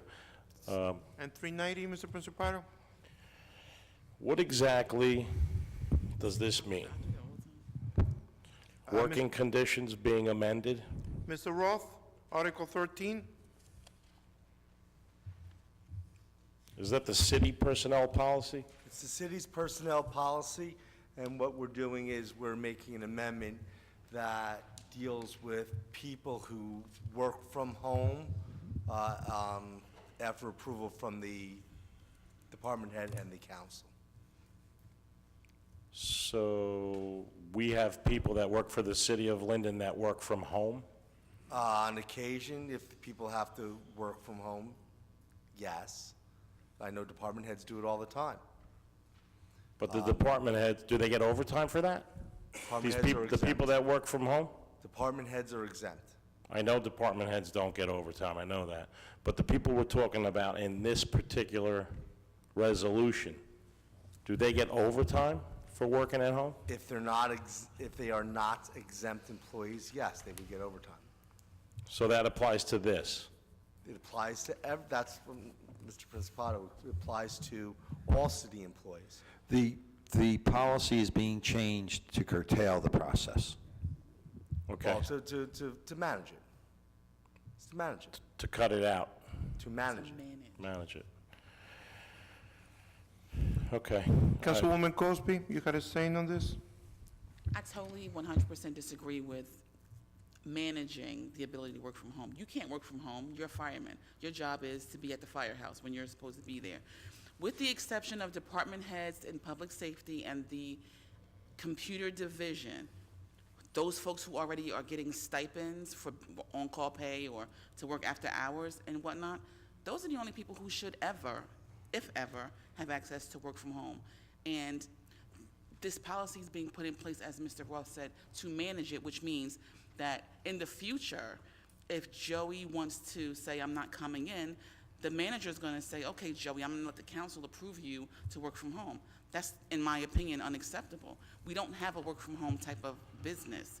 So I don't agree with this. When it first came about a couple of weeks ago, I had to get the backstory so I would be clear on what the intent was. And I clearly understand the intent, but it's going to come back in the future to bite us. And I believe that wholeheartedly, because our city business is to service the public. So those are my comments. Mr. Councilman President, Brown? Thank you. All right. The whole reason that this came up is not to curtail, or no one is going to be approved to work from home. Everyone in this council agreeing with that people should be working at City Hall. What we found is that there might have been people, or to prevent anyone from working from home. There was no policy set in place to prevent that from happening. So this policy prevents that. So in the future, if anyone says they want to work from home, there's a process that needs approval from the department head, and the council has to approve that. The public will be fully aware of when that happens, because just like we have a personnel report that's read every month, that will be on a personnel report. So I want to make it clear, the council's not looking to have anyone work from home. We were trying to prevent this from happening. Now, what some of the council members wanted to see was to say that flat out saying that no one can and no council approval. Alan Roth can explain, as he did yesterday, that even if the council would say flat out no one can work from home regardless of council approval, just like you or anybody else wants an exception to a personnel policy, they can still come before the council and ask for an exemption. So Alan, can you explain that a little bit more, please? What I explained in the way the policy is drafted is this gives the city council the latitude, such as, for example, if we're doing contract negotiations with the fire department and the fire officers would like to know a specific calculation if we do a salary adjustment, it's good to have the person who has those numbers available at night with the approval of the department head and with the approval of council to get that information. Otherwise, we would just be spinning our wheels. There are times when it is required to have someone work from home, just like it's required once in a while for overtime in any department. So what this is doing is it's giving the council the latitude to be, to approve something affirmatively as opposed to creating exemptions in its own policy. So you know how it reads, the actual resolution, I'm sorry, the actual I'll be more article? than happy to read it for you, Mr. Okay. Principal. I want to know what the change is. I want to know what it's being changed from, what it was before, and what it's being changed to, that's all. All right, give me 1 second, Mr. Principal, and I will be more than happy to bring it up. Before you answer, Mr. President, can I just add that this whole situation arose because we had an individual who was working home, and this governing body did not know about it. So when we found out about it, we took action, and we ensured that this type of thing will not go on again. So this ordinance is actually here to prevent the very thing that you're talking about, people working from home without the advice and consent of this governing body. So if I may, Mayor, new section D of section 1, Article 13 reads, employees are to perform all city work at the employee's work site or where the employee is assigned to appear for work. No employee, except exempt employees as defined in this article, shall be entitled to work at any location other than where assigned. If any employee is required by the city to work from home, express written approval must be obtained from the department head and consent from the city council. That answers your question, sir? That's the new Yes. article? Yes. Okay, great, thank you. He didn't ask.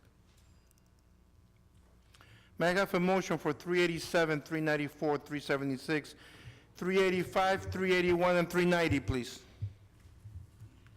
I ask for a motion, second. Second. Mrs. Ormond? Yes. Javik? Yes. Brown? Yes. Cosby? I'm voting no to 390 and yes to the rest. Sadowski? Yes. Strano? Yes. Yemakaitis? Yes. Medina? Yes. Mr. Alvarez? Yes. Mr. Burdick, we're going to the first readings. Will you read, or will you have somebody read 6171? I will read it. Bond ordinance providing an appropriation of $60,500 for the acquisition and installation of a salt dome for the Department of Public Works and authorizing the issuance of $57,475 bonds or notes of the city for financing part of the appropriation. Anybody wishes to make a comment? No questions? May I have a motion, please? Yes, Council President, I'd like to move ordinance number 61-71 for introduction and request a second. Second. Mrs. Ormond? Yes. Javik? Yes. Brown? Yes. Cosby? Yes. Sadowski? Yes. Strano? Yes. Yemakaitis? Yes. Medina? Yes. Mr. Alvarez? Yes. Mr. Burdick, can you please read 61-72? An ordinance to amend and supplement Chapter 424, Cable Communication System of an ordinance entitled, an ordinance adopting and enacting the revised general ordinances of the City of Linden, 1999, passed November 23rd, 1999, and approved November 24th, 1999, and as amended and supplemented. Delete Section 24-1, franchise with Comcast of New Jersey in its entirety. Add new Section 24-1, franchise with Comcast of New Jersey. Does anybody wish to make a comment? May I have a motion, please? No, I can't answer. Okay.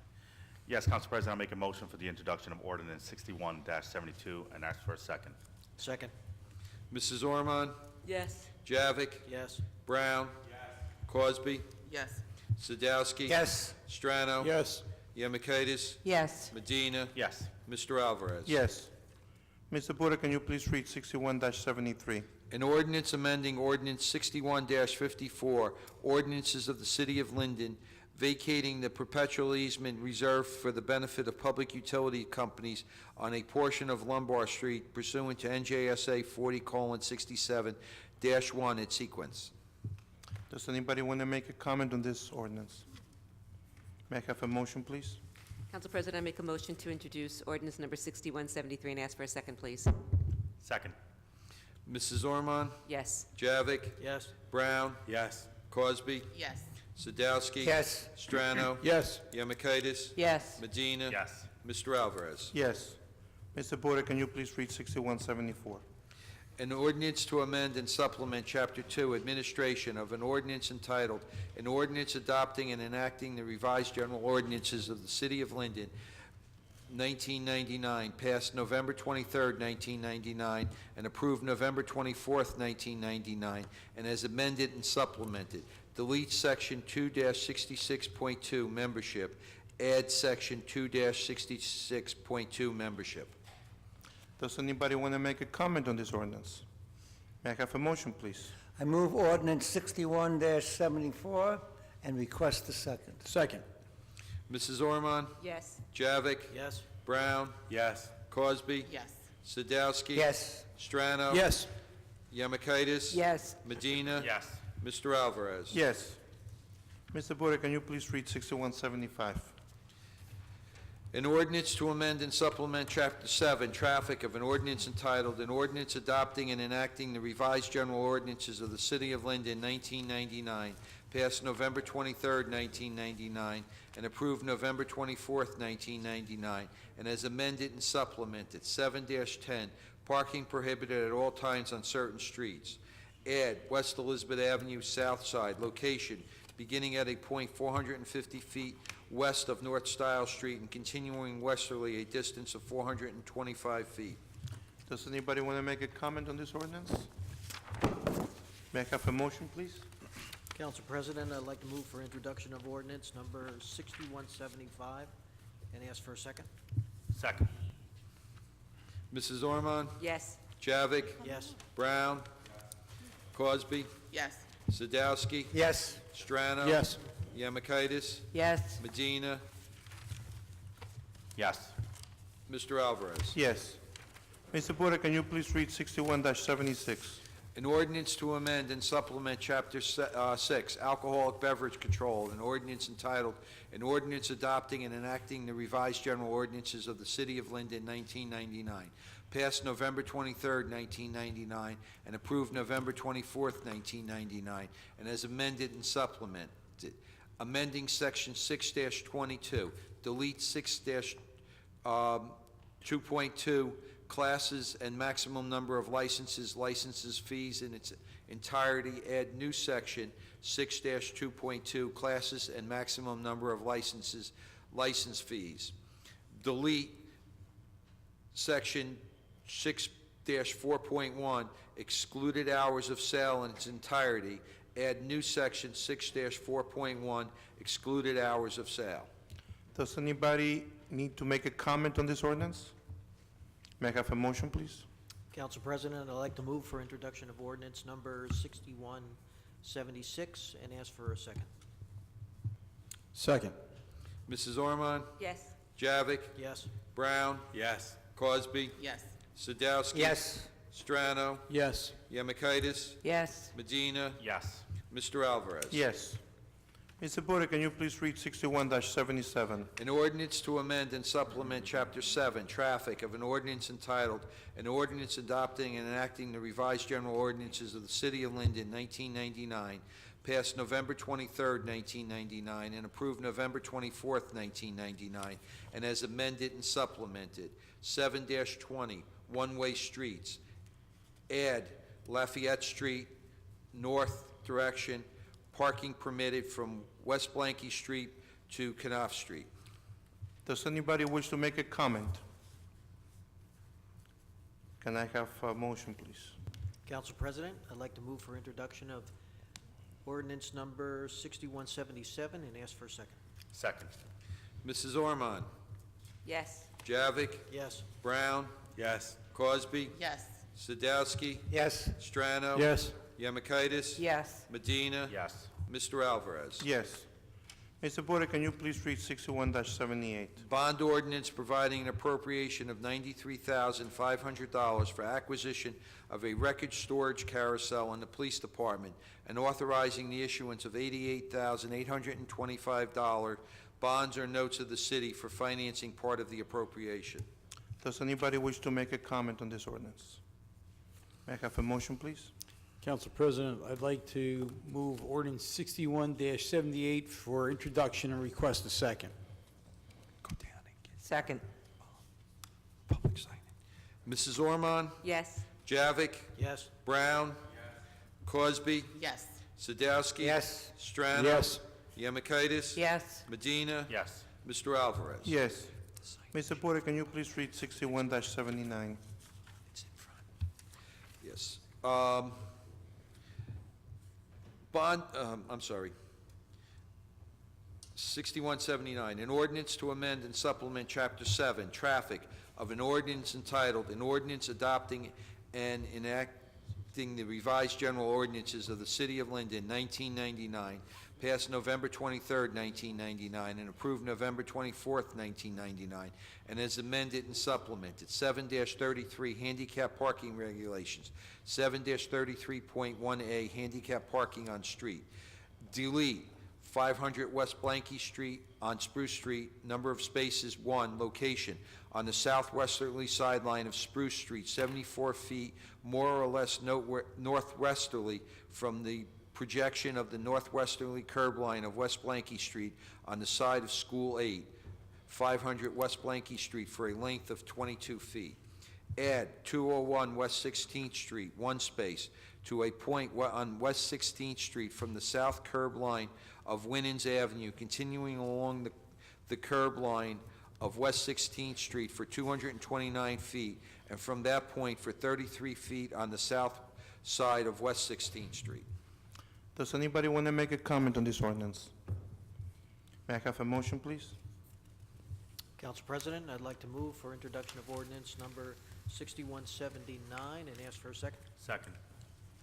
Mrs. Ormond? Yes. Javik? Yes. Brown? Cosby? Yes. Sadowski? Yes. Strano? Yes. Yemakaitis? Yes. Medina? Yes. Mr. Alvarez? Yes.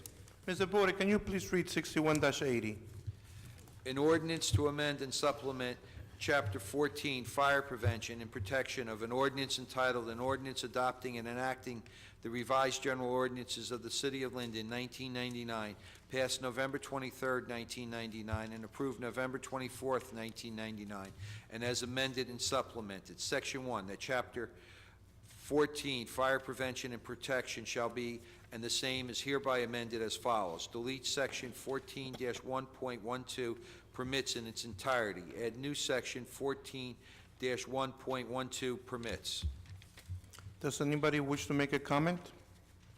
May I have a motion, please?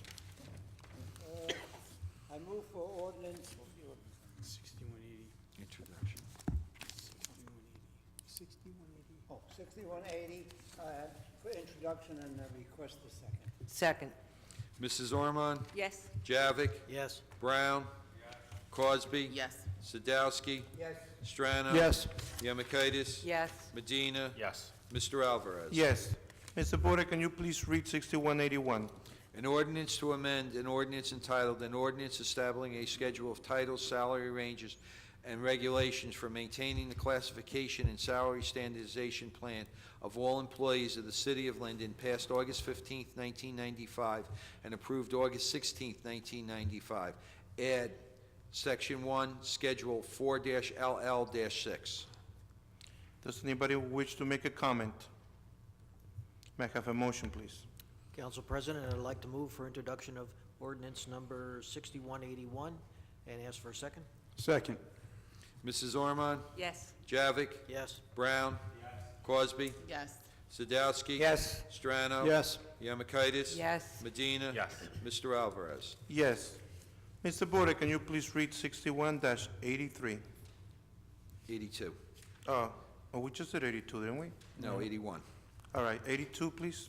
An ordinance creating Chapter 2-25, entitled Department of Community Services by the City Council in the City of Linden. Does anybody wish to make a comment? Ms. Yes. Principato, please come up. Me too. Okay.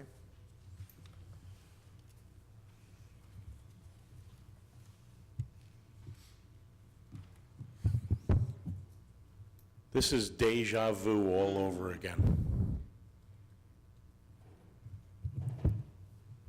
I remember when we created the Department of Public Property. I don't know what we were trying to do. I know we were trying to condense some departments. I know that the Department of Public Works and the municipal garage were going to be condensed. There was a lot of things that were going on. I don't know whatever happened. They're all still separate departments from what I understand. They will have supervisors that are separate. What are we trying to do here exactly? Are we trying to create another department for another department head? There's no questions, sir. It's only make your comments. This is I'm for making introduction. this is all comments. Okay. Are we trying to create something new, another job title? What is going on? Are we saving the city money? Because when you create another department, you usually create another department head, and it usually costs the taxpayer money. Be aware. Council people, open your eyes. Let's look at this closely, because this points, everything points into one direction.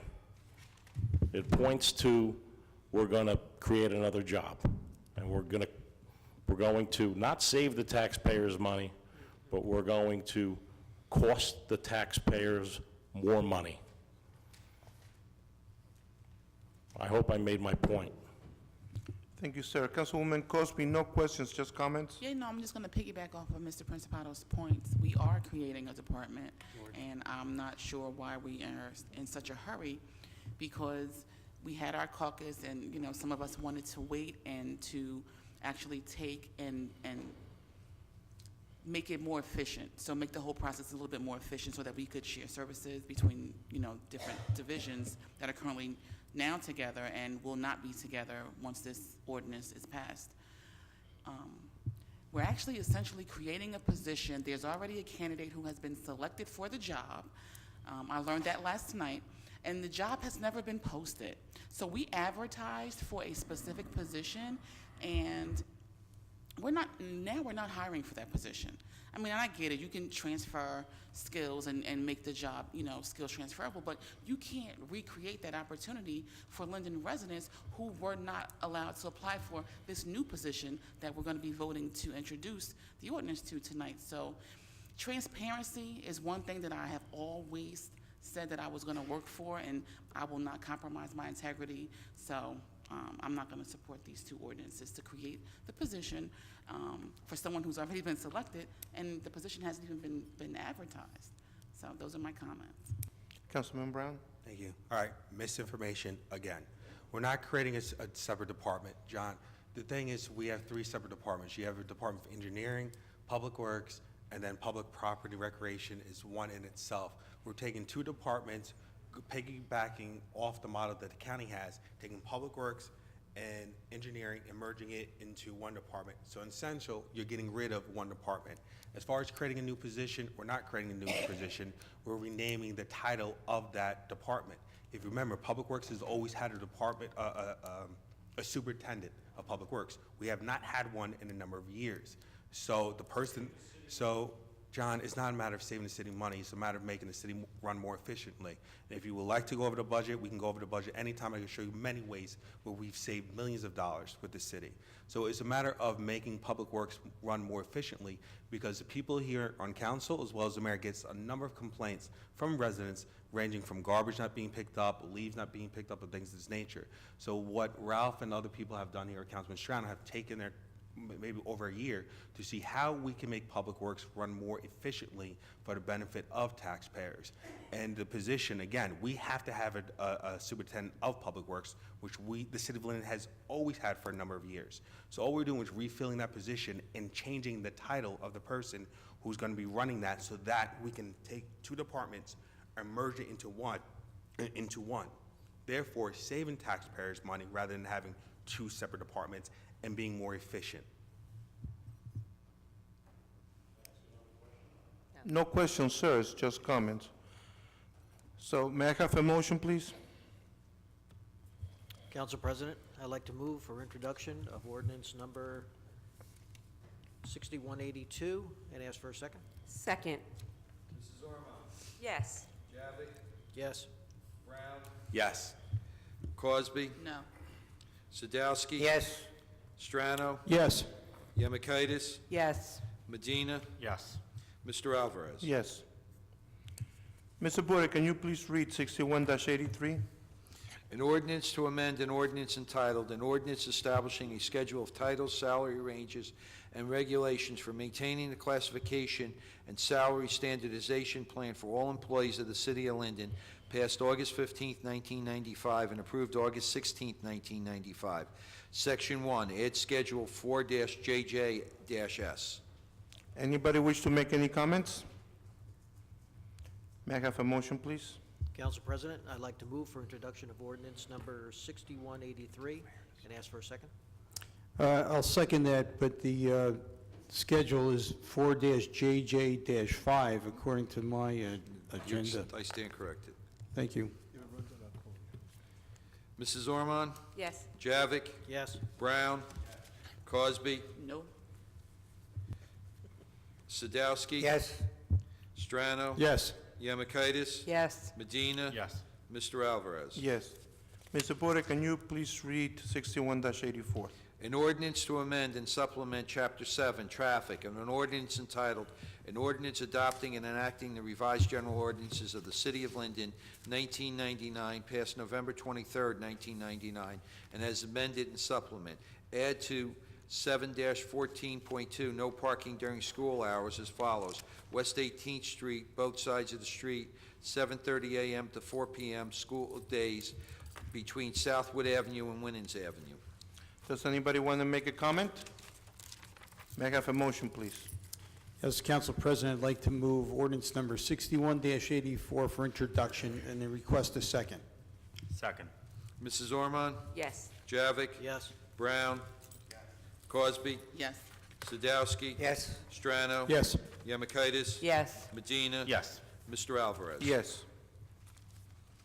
At this time, we're going with comments from members of the public in attendance on city business only. No personal, political, or derogatory comments.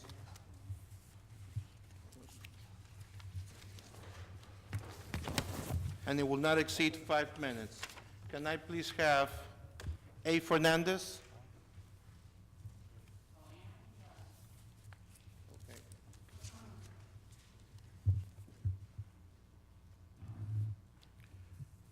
Mr. Kaminsky?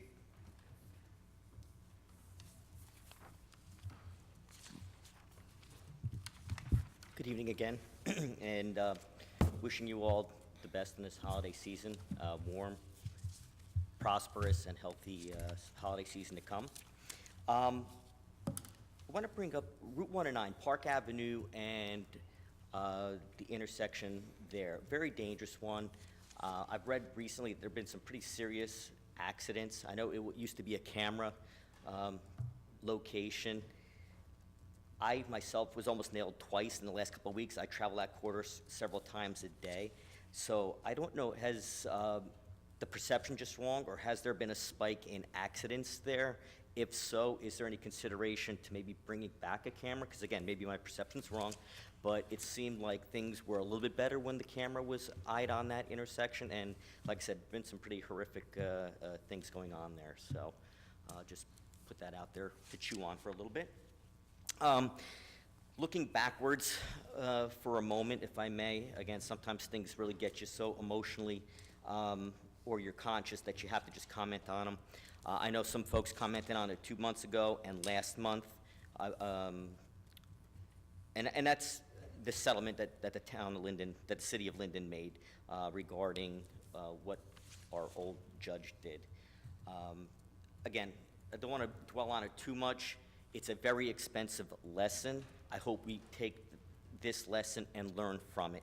And I mean, just even the discourse. I'm just going back in my memory banking, remembering the meetings and the dialogue, the vitriolic dialogue that went on back then when they were talking, when you all were talking about changing the judge. And I specifically remember a woman, an attorney, standing right there in the door, not from Linden, but she saw such a travesty, what she perceived as a travesty of justice, came down, had her say, was very eloquent, and some of the comments from this dais there directed towards her, to me, were unacceptable at the time. Now, in the context of what happened, where this judge is, and what we're going to be paying for a long time, it just, again, leaves me with a very bad taste in my mouth. I hope it leaves you all, and I hope, again, we learn from it going forward, for sure. On a positive front, the downtown development, I saw the trestle, underneath the trestle is painted. It looks so much better. I know we're making some advancement. I do agree with some of the suggestions that have been put out there in the past. I'm not going to rehash them, but I guess it's looking really good, and I did notice more money potentially headed. I know another $1 million and then another grant in the works. So again, we've had significant money there. We'll be putting hopefully more, getting more decent chunks of change there and moving forward with the development as the other block is coming down, being torn down there as well too. So I guess if somebody could also answer when the next phase will start and how far that will go and what that will consist of, that would be great when you all get your time. Also, I guess, you know, although the painting does look better, I guess I'm trying to get my hands around why it looks unfinished, though, too. At the same time, if you go under, it looks like it's under the trestle itself. It looks like you stopped, and it's been like that for weeks. So if something's going to take some time, I understand it does. Maybe you pick a time where you can finish it all, because, again, unfinished or half-finished sometimes looks worse than what you started with. So, again, just a suggestion. In terms of developments, there was some talk, and I apologize, I had to miss the meeting last month, but I know there was some talk, I believe it was the month before his meeting, regarding a new park at a pretty prime residential spot located on Orchard Terrace. And Mr. Principato's comments that month were spot on. I refrained because I wanted to soak it in at the moment, but at the end of the day, it's right across from one of our largest parks. I believe it's a colossal waste of time. We have many parks in town already, and some, to be blunt about it, aren't maintained. Many of them aren't maintained the way they should be. I think we have to go away from the number of parks and, instead of quantity, look at the quality of the parks and what we can adequately maintain. And some of the comments, basically, they didn't really center around facts. It was a lot around emotion, and I could appreciate that. And not that the intention was bad, but I think, again, we have to take a sensible look at this, taking a very prime piece of real estate off the market when we have a park literally across the street, and there's so much unused space in that park as well, too, in the various sectors of the park. So if there's any chance just to revisit that and just, you know, splash some water in the face and take a look at it again, you know, I think that would behoove us all for sure. Sir, your time is up. Time's up? Okay, thank you. Have a great Thank holiday. you. Delia Collins?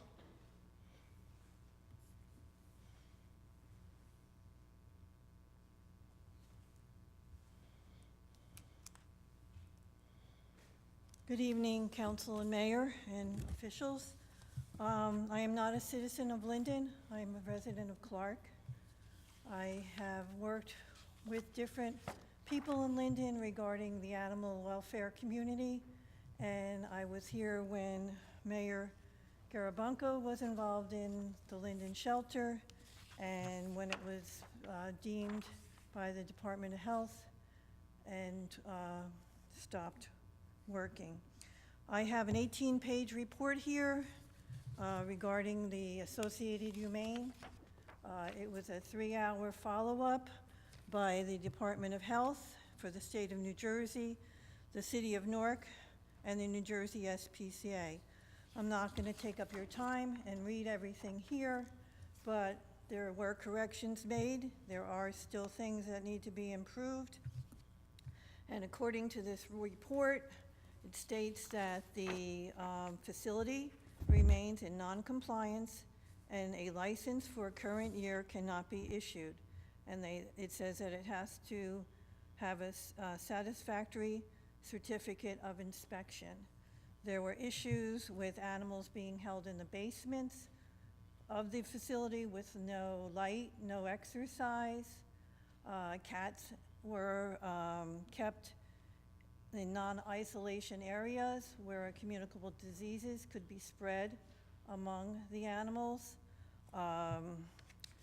Literally, it is called a house of horrors by the press, and there was a report on WPIX on November 15th stating that the director, Roseanne Trezza, was found, well, not found, but she received 8 counts of animal cruelty, civil and criminal, and not providing necessary care.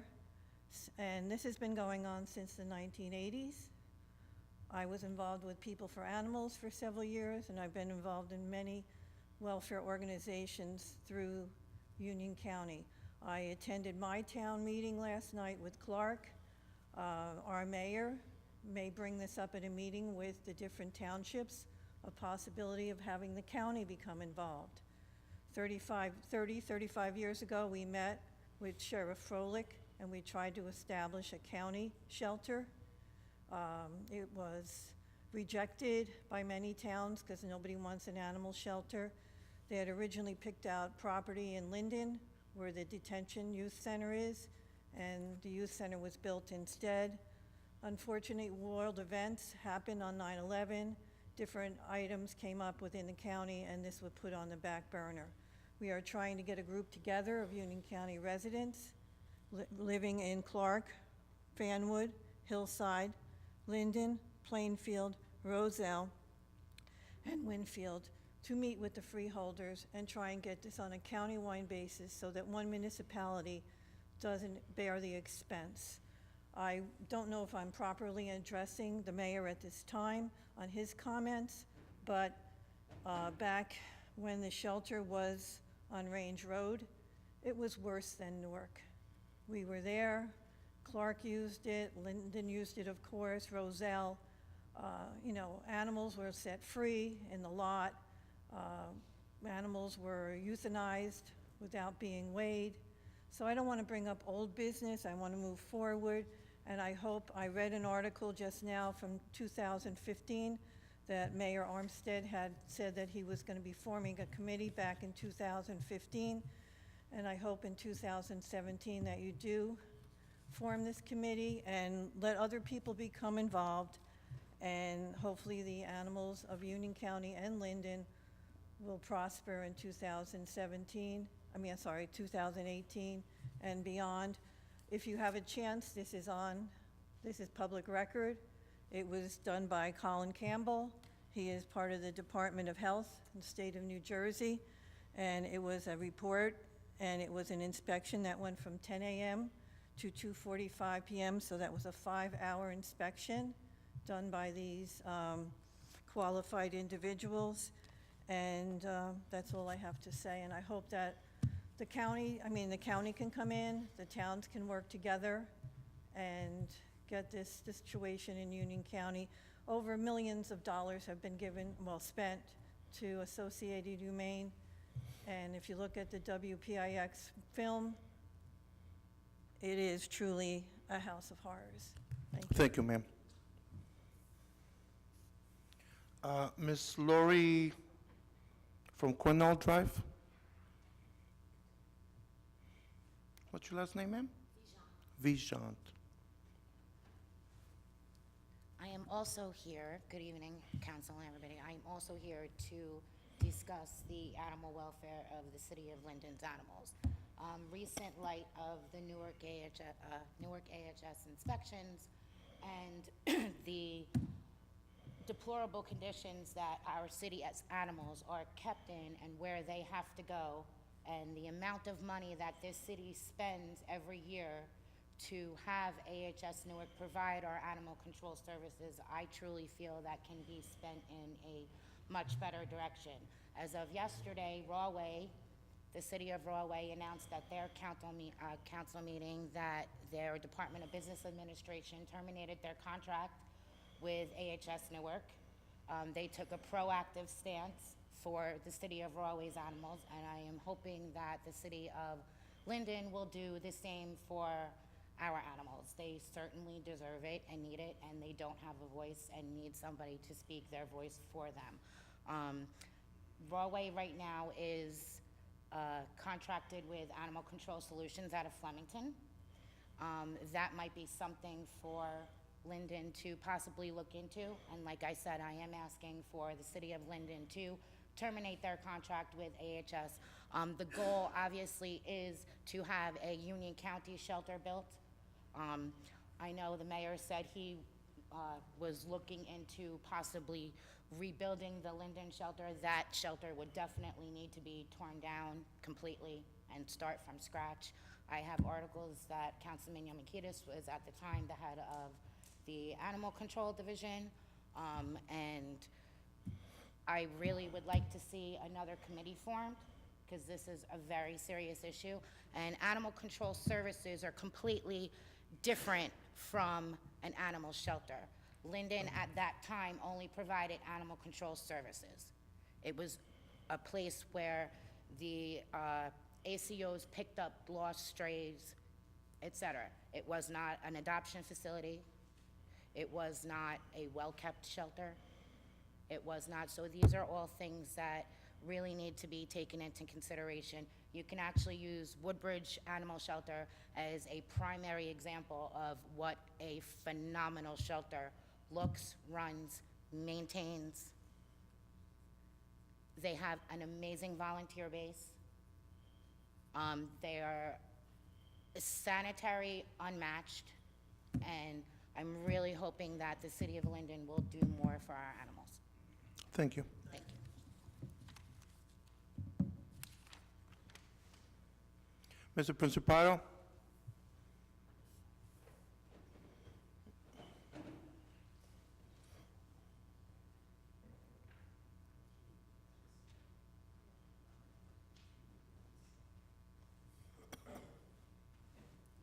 John Principato, 1706 Westover Road.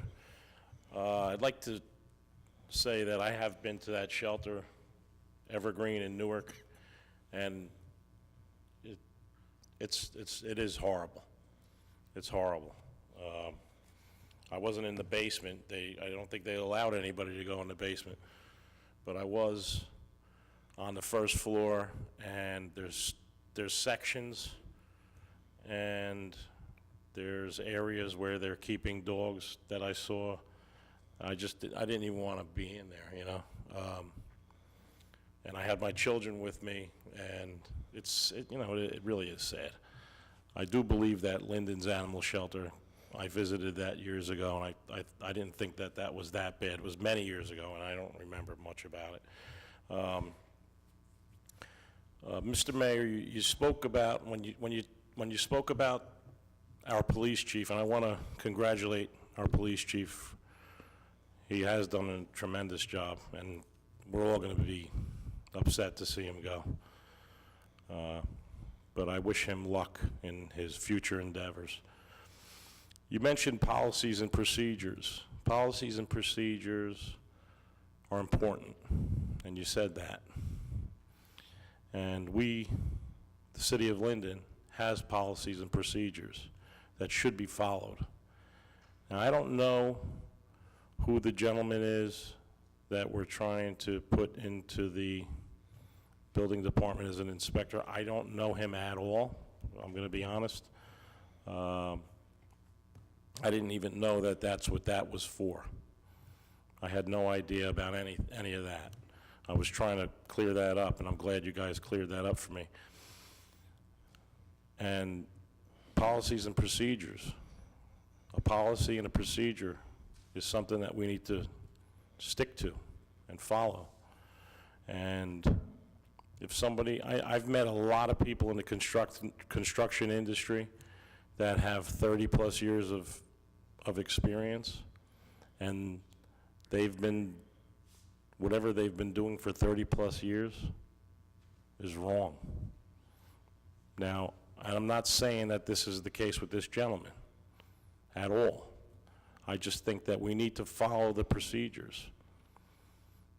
Every job, for anybody to get a job in the city of Linden, they need a high school diploma or a GED. That's the bare minimum. I just believe that we should adhere to our policies and procedures. As far as the Department of Community Services goes, this gentleman's going to be in charge of the engineering department also. Hopefully, he has a degree in engineering, because if you're going to be, I believe, if you're going to be in charge of the engineering department, you should be an engineer. Otherwise, why not make our engineer the head of the department as far as engineering goes? As far as the Department of Public Works, I'm a firm believer that we should hire from within. We should be our own farm system. We should nurture our employees and bring them up through the farm system, okay? So we can train them the way we want them to be, and so they can flourish within the city of Linden. Is this gentleman a resident? Because we have other policies and procedures in hiring that they should be a resident of the city of Linden. These are all things we have to take into consideration. I don't know who this gentleman is. I have no clue about him. But I think, and I believe, and I'm sure the other residents will agree with me, that the policies and procedures should be followed in hiring anyone within the city of Linden. And I wish those persons with the proper qualifications get these jobs. But again, please hire from within. That's why people stay here, that work here. They need something to strive for. You're killing morale by hiring from outside. Thank you, Mr. Principato. Mr. Mack? Henry Mack?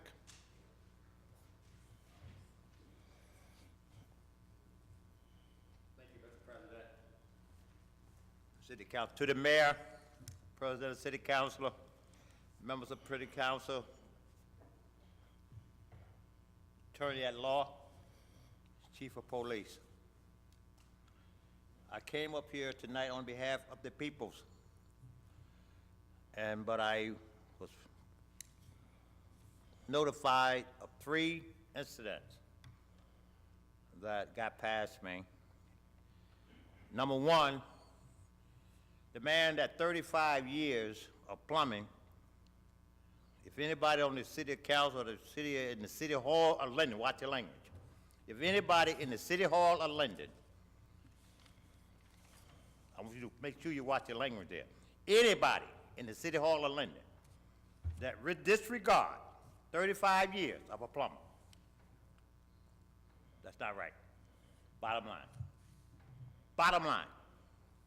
This man came through the ranks, the city of Linden. If anybody in the city of Linden got an idea, we need to have a meeting between whoever brought that idea up to deny that human being. I need you to call me, because I want to talk to you personally about that. That man, 35 years. I want to talk about something else that was slapped in my face, public work. This is Thanksgiving. My intention was not to talk about these 3 things, because they just got to my attention tonight. The people just told me about it tonight. Public work. When I think about public work, the when I listen to the people in the city of Linden tell me about public work, when I think about my own family in public work, watch your language. When I think about, when I walk through the community in the city of Linden, where it's all wards, whether it be the North Ward, whatever ward is in, where the people can tell me of the fantastic work of the public work do. And I watch them work. I watch their attitude, their behavior. Public work, I'm talking about public work. Ain't no way in the world a human being in their right mind will go outside of our family. Them individuals know who down Linden. We know who down there. And that man, whoever that is seeking, no. The answer to that should be no. Somebody in Linden, and the people of Linden told me to tell you, I'm talking to you now, put a check mark on that and say that needs to be discussed again. The next thing I slapped in the face with, that the chief of police is leaving on December the 31st. The chief of police is leaving Linden on December the 31st. And the people in Linden has told me, they told me to come here tonight and tell the chief, we thank you for the fantastic work. The churches is telling me that they done seen more. Now, you know what I'm talking about. Watch your language. I told you got to watch your language. On Sunday morning, they told me something I was so happy to talk about. The chief of police. Can't nobody in Linden tell me that the chief made that decision in the last 90 days. I don't believe it. If the chief tell me I made that decision, I eat it. The work that he has done here, he can't be done. It will take him another 2.5 years to set the tone. The behavior of our Linden police officers, since the chief been leading this program, I can go to Quick Check parking lot, I can see the behavior of the police department acting like professionals. Professional officers in the city of Linden. Something wrong with that picture, I respectfully submit. Because the officers in this town has took a new attitude under the leadership of our police chief. Something wrong with that picture. But now, I'm gonna leave that alone, because I didn't come up here to talk to y'all about that tonight. But those three things hit in my face. I know I only got a couple more minutes. But I want to thank the city of Linden. Thank you, Peter, for that cooperation look. You know what I'm talking about. Get out of here, Peter. You know what I'm talking about. You know, I do it too. I do it too, you know. But we want to thank the public work for the parking lot on Wood Avenue. Boy, I'm telling you, it's a night crew, they told me. That's what I want to talk about, that type of stuff. They're doing a good job. I want to talk about what the people say that they are looking at in Linden, that we are growing and look like unity is coming. We got a new governor, we got a new year coming in, and we are getting ready to get a new governor, so we got to get ready to start talking about next year, because there's some of y'all up for election next year. Am I right about that? Mm-hmm. Thank you, Mr. Mack. Say no more. Thank you. Councilman-elect Mohammed? I'm going to respectfully decline. Okay, that's fine, sir. Mayor, I have your name here. You want to speak? Hold on a minute, please. No, you have all the time in the world when you give your thing. I don't know. We're going to change a few things about the schedule here. All right, sir. I omitted an announcement. That's what I wanted to announce. On Saturday, 12/16, we're having a breakfast with Santa at Applebee's Aviation Plaza. Hours are from 8 to 10 in the morning. The event is sponsored by the Mayor's Youth Commission and myself, and toys will be given out to all children, any children who attend. Any child over the age of 13 and adults must pay $5 to attend. Anyone who wants to donate a toy can drop it off at my office, and this event is open to all Linden children. Thank you. Mayor, does December 16th at Applebee's? Yes, Saturday, December 16th at Applebee's. 8 to 10? 8 to 10. Thank you.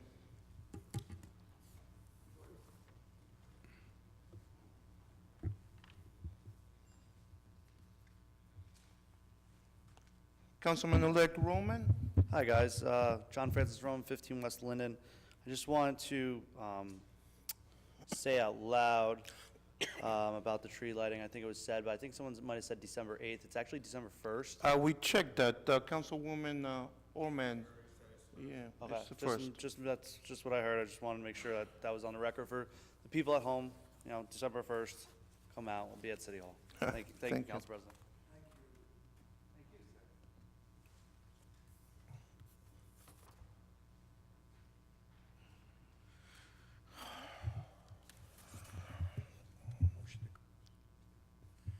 Yes, I need a motion to close the public comments, please. Motion. Second. Mr. Javik? Yes. Brown? Yes. Crosby? Yes. Sadowski? Yes. Strano? Yes. Yamakaitis? Yes. Medina? Yes. Mr. Alvarez? Yes. At this time, we're going to go with comments of the governing body, and this is to answer any things that have been brought up in, while the public has spoken.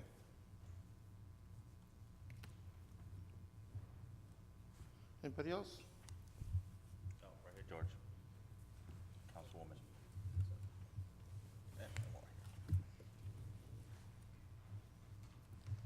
Ralph, was that a yes, or that was? Medina, that was a yes? Yeah.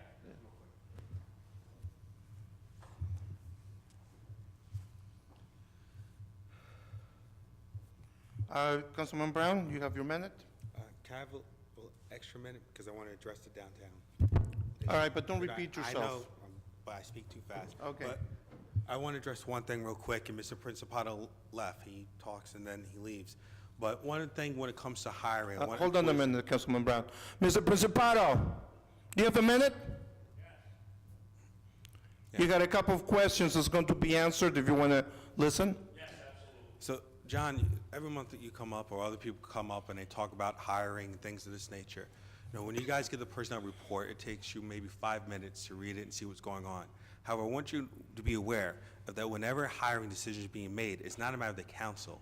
It's a matter of an interview process that is done. Department heads requesting the person be interviewed who are experts in that field and know what's best for their department. In addition, it goes through maybe a 3 or 4 hour process, the personnel committee. So none of these hires are taken lightly. I just think sometimes when you come up and you make these comments, you don't know that there's a whole background to this where lawyers are involved, the labor relations specialists, and a whole discussion is held on this. This is not something that takes 5 or 10 minutes. Now on to Wood Avenue, the street. There's a lot more activity that's going to be happening on Wood Avenue. I failed to mention. We did have some new Christmas decorations that you see that were put on. Power washing was done today by the company.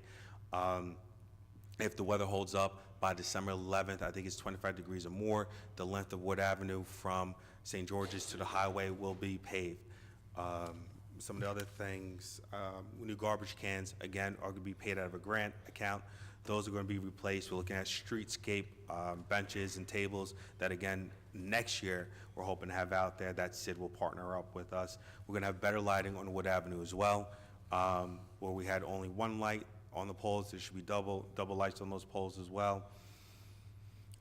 When you mentioned the train station, as far as the painting, if you see the hole underneath is going to be painted black, because if you look now, the white part, there's some rust coming down, and better lighting is going to be presented underneath. Next month, I'll give an update on the meeting that we have with New Jersey Transit and the condition of their train station. I just want to say that we did have a meeting, myself, the mayor, and Councilman Javik were there, where we presented about over 100 pictures of the conditions of the train stations, various issues as far as rust, the seating areas, and numerous things. And they're going to come back to us for a timetable and the things that they will be fixing. And I'll be talking about that a little bit more next month. Anything else in regards to that? Oh, and lastly, you asked about the next phase of the project. We're looking to do the next phase next year, but depending on the funding from DOT, it could be next year or the year after. But we're looking to continue down towards St. George's Avenue, the Wood Avenue project. Thank you. Councilwoman Yamakaitis? Thank you, Council President. You mentioned South Park Avenue and Route 1 and 9. I'm not a traffic expert, but I too have noticed an increase in accidents at that intersection.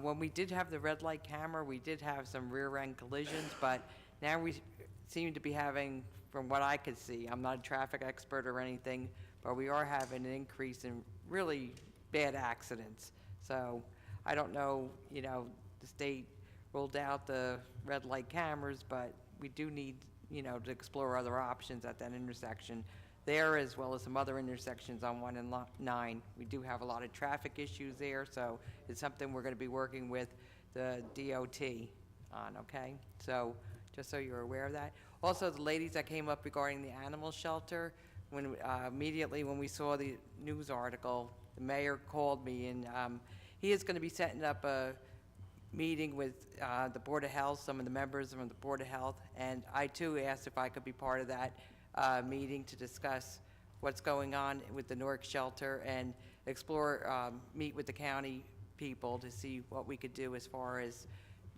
moving ahead with building a shelter for the county. So we are looking into all this. It hasn't fallen on deaf ears, and I thank you for mentioning the report from Colin Campbell. I will go and read that. I did not see that. So, the animals are near and dear to my heart. I'm an animal lover, adopted both my animals, dog and cat, so I don't want to see any animal treated badly. So I will be working with the mayor to help him with anything he needs. Okay? Thank you, Council President. Thank you. Councilman Strano? Thank you, Council President. I don't know if the mayor mentioned this in his report, but I know he's got a food drive in recognition of Thanksgiving for the hurricane victims in Puerto Rico and the Virgin Islands, and he has a food drop in his, I believe it's in your office?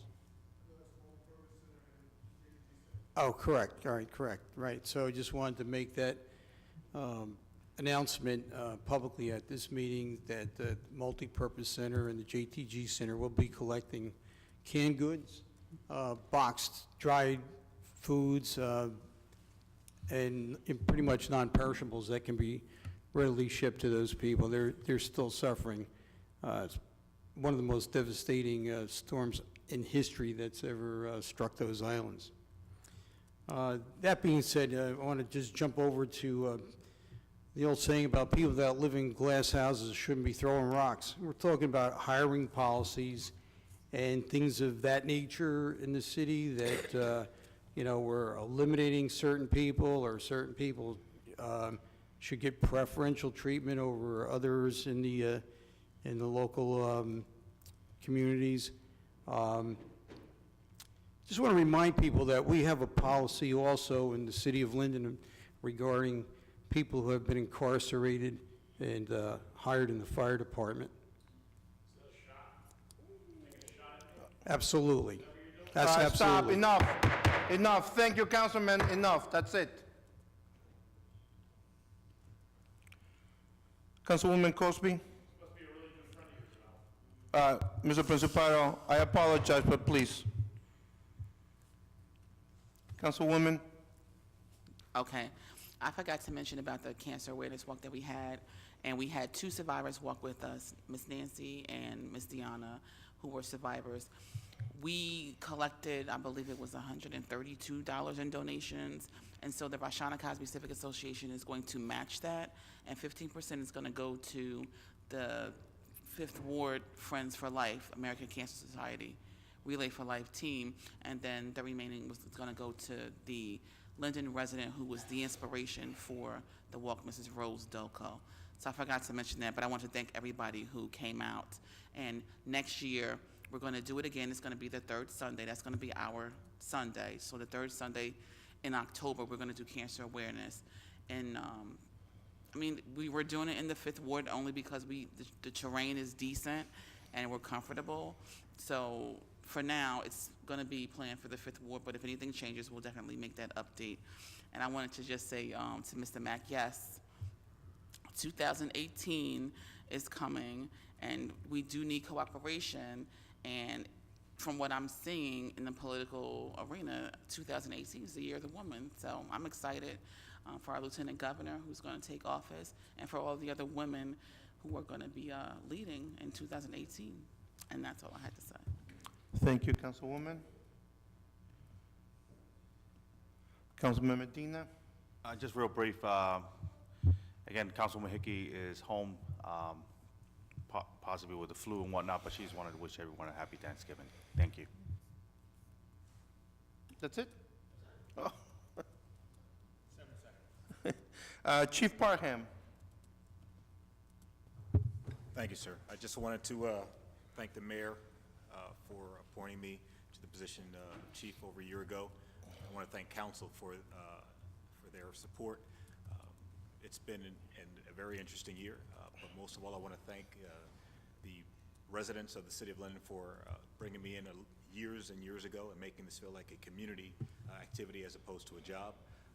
And without a doubt, the police department and the officers who and support personnel who do their job every day, they're fantastic people. I wouldn't leave if I didn't feel like there's some great leadership to take the place of me and move on and do even better things than what I've done. So I'm leaving knowing that better things are coming on the horizon. So thank you all very much for an amazing career. God bless you all and happy holidays. Thank you, Chief.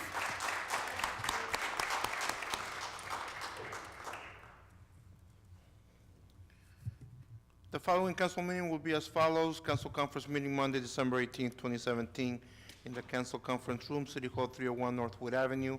Council conference meeting prior to the council meeting, Tuesday, December 19th, 2017, at 6 p.m. in council conference room, City Hall 301 Northwood Avenue. Council meeting Tuesday, December 19th, 2017, at 7 p.m. in the council chamber, City Hall 301 Northwood Avenue.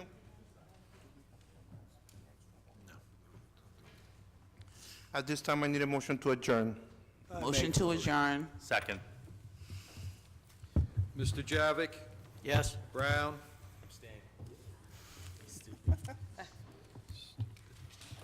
Crosby? Yes. Stadowski? Strano? Yes. Yemakaitis? Yes. Medina? Yes. Alvarez? Yes.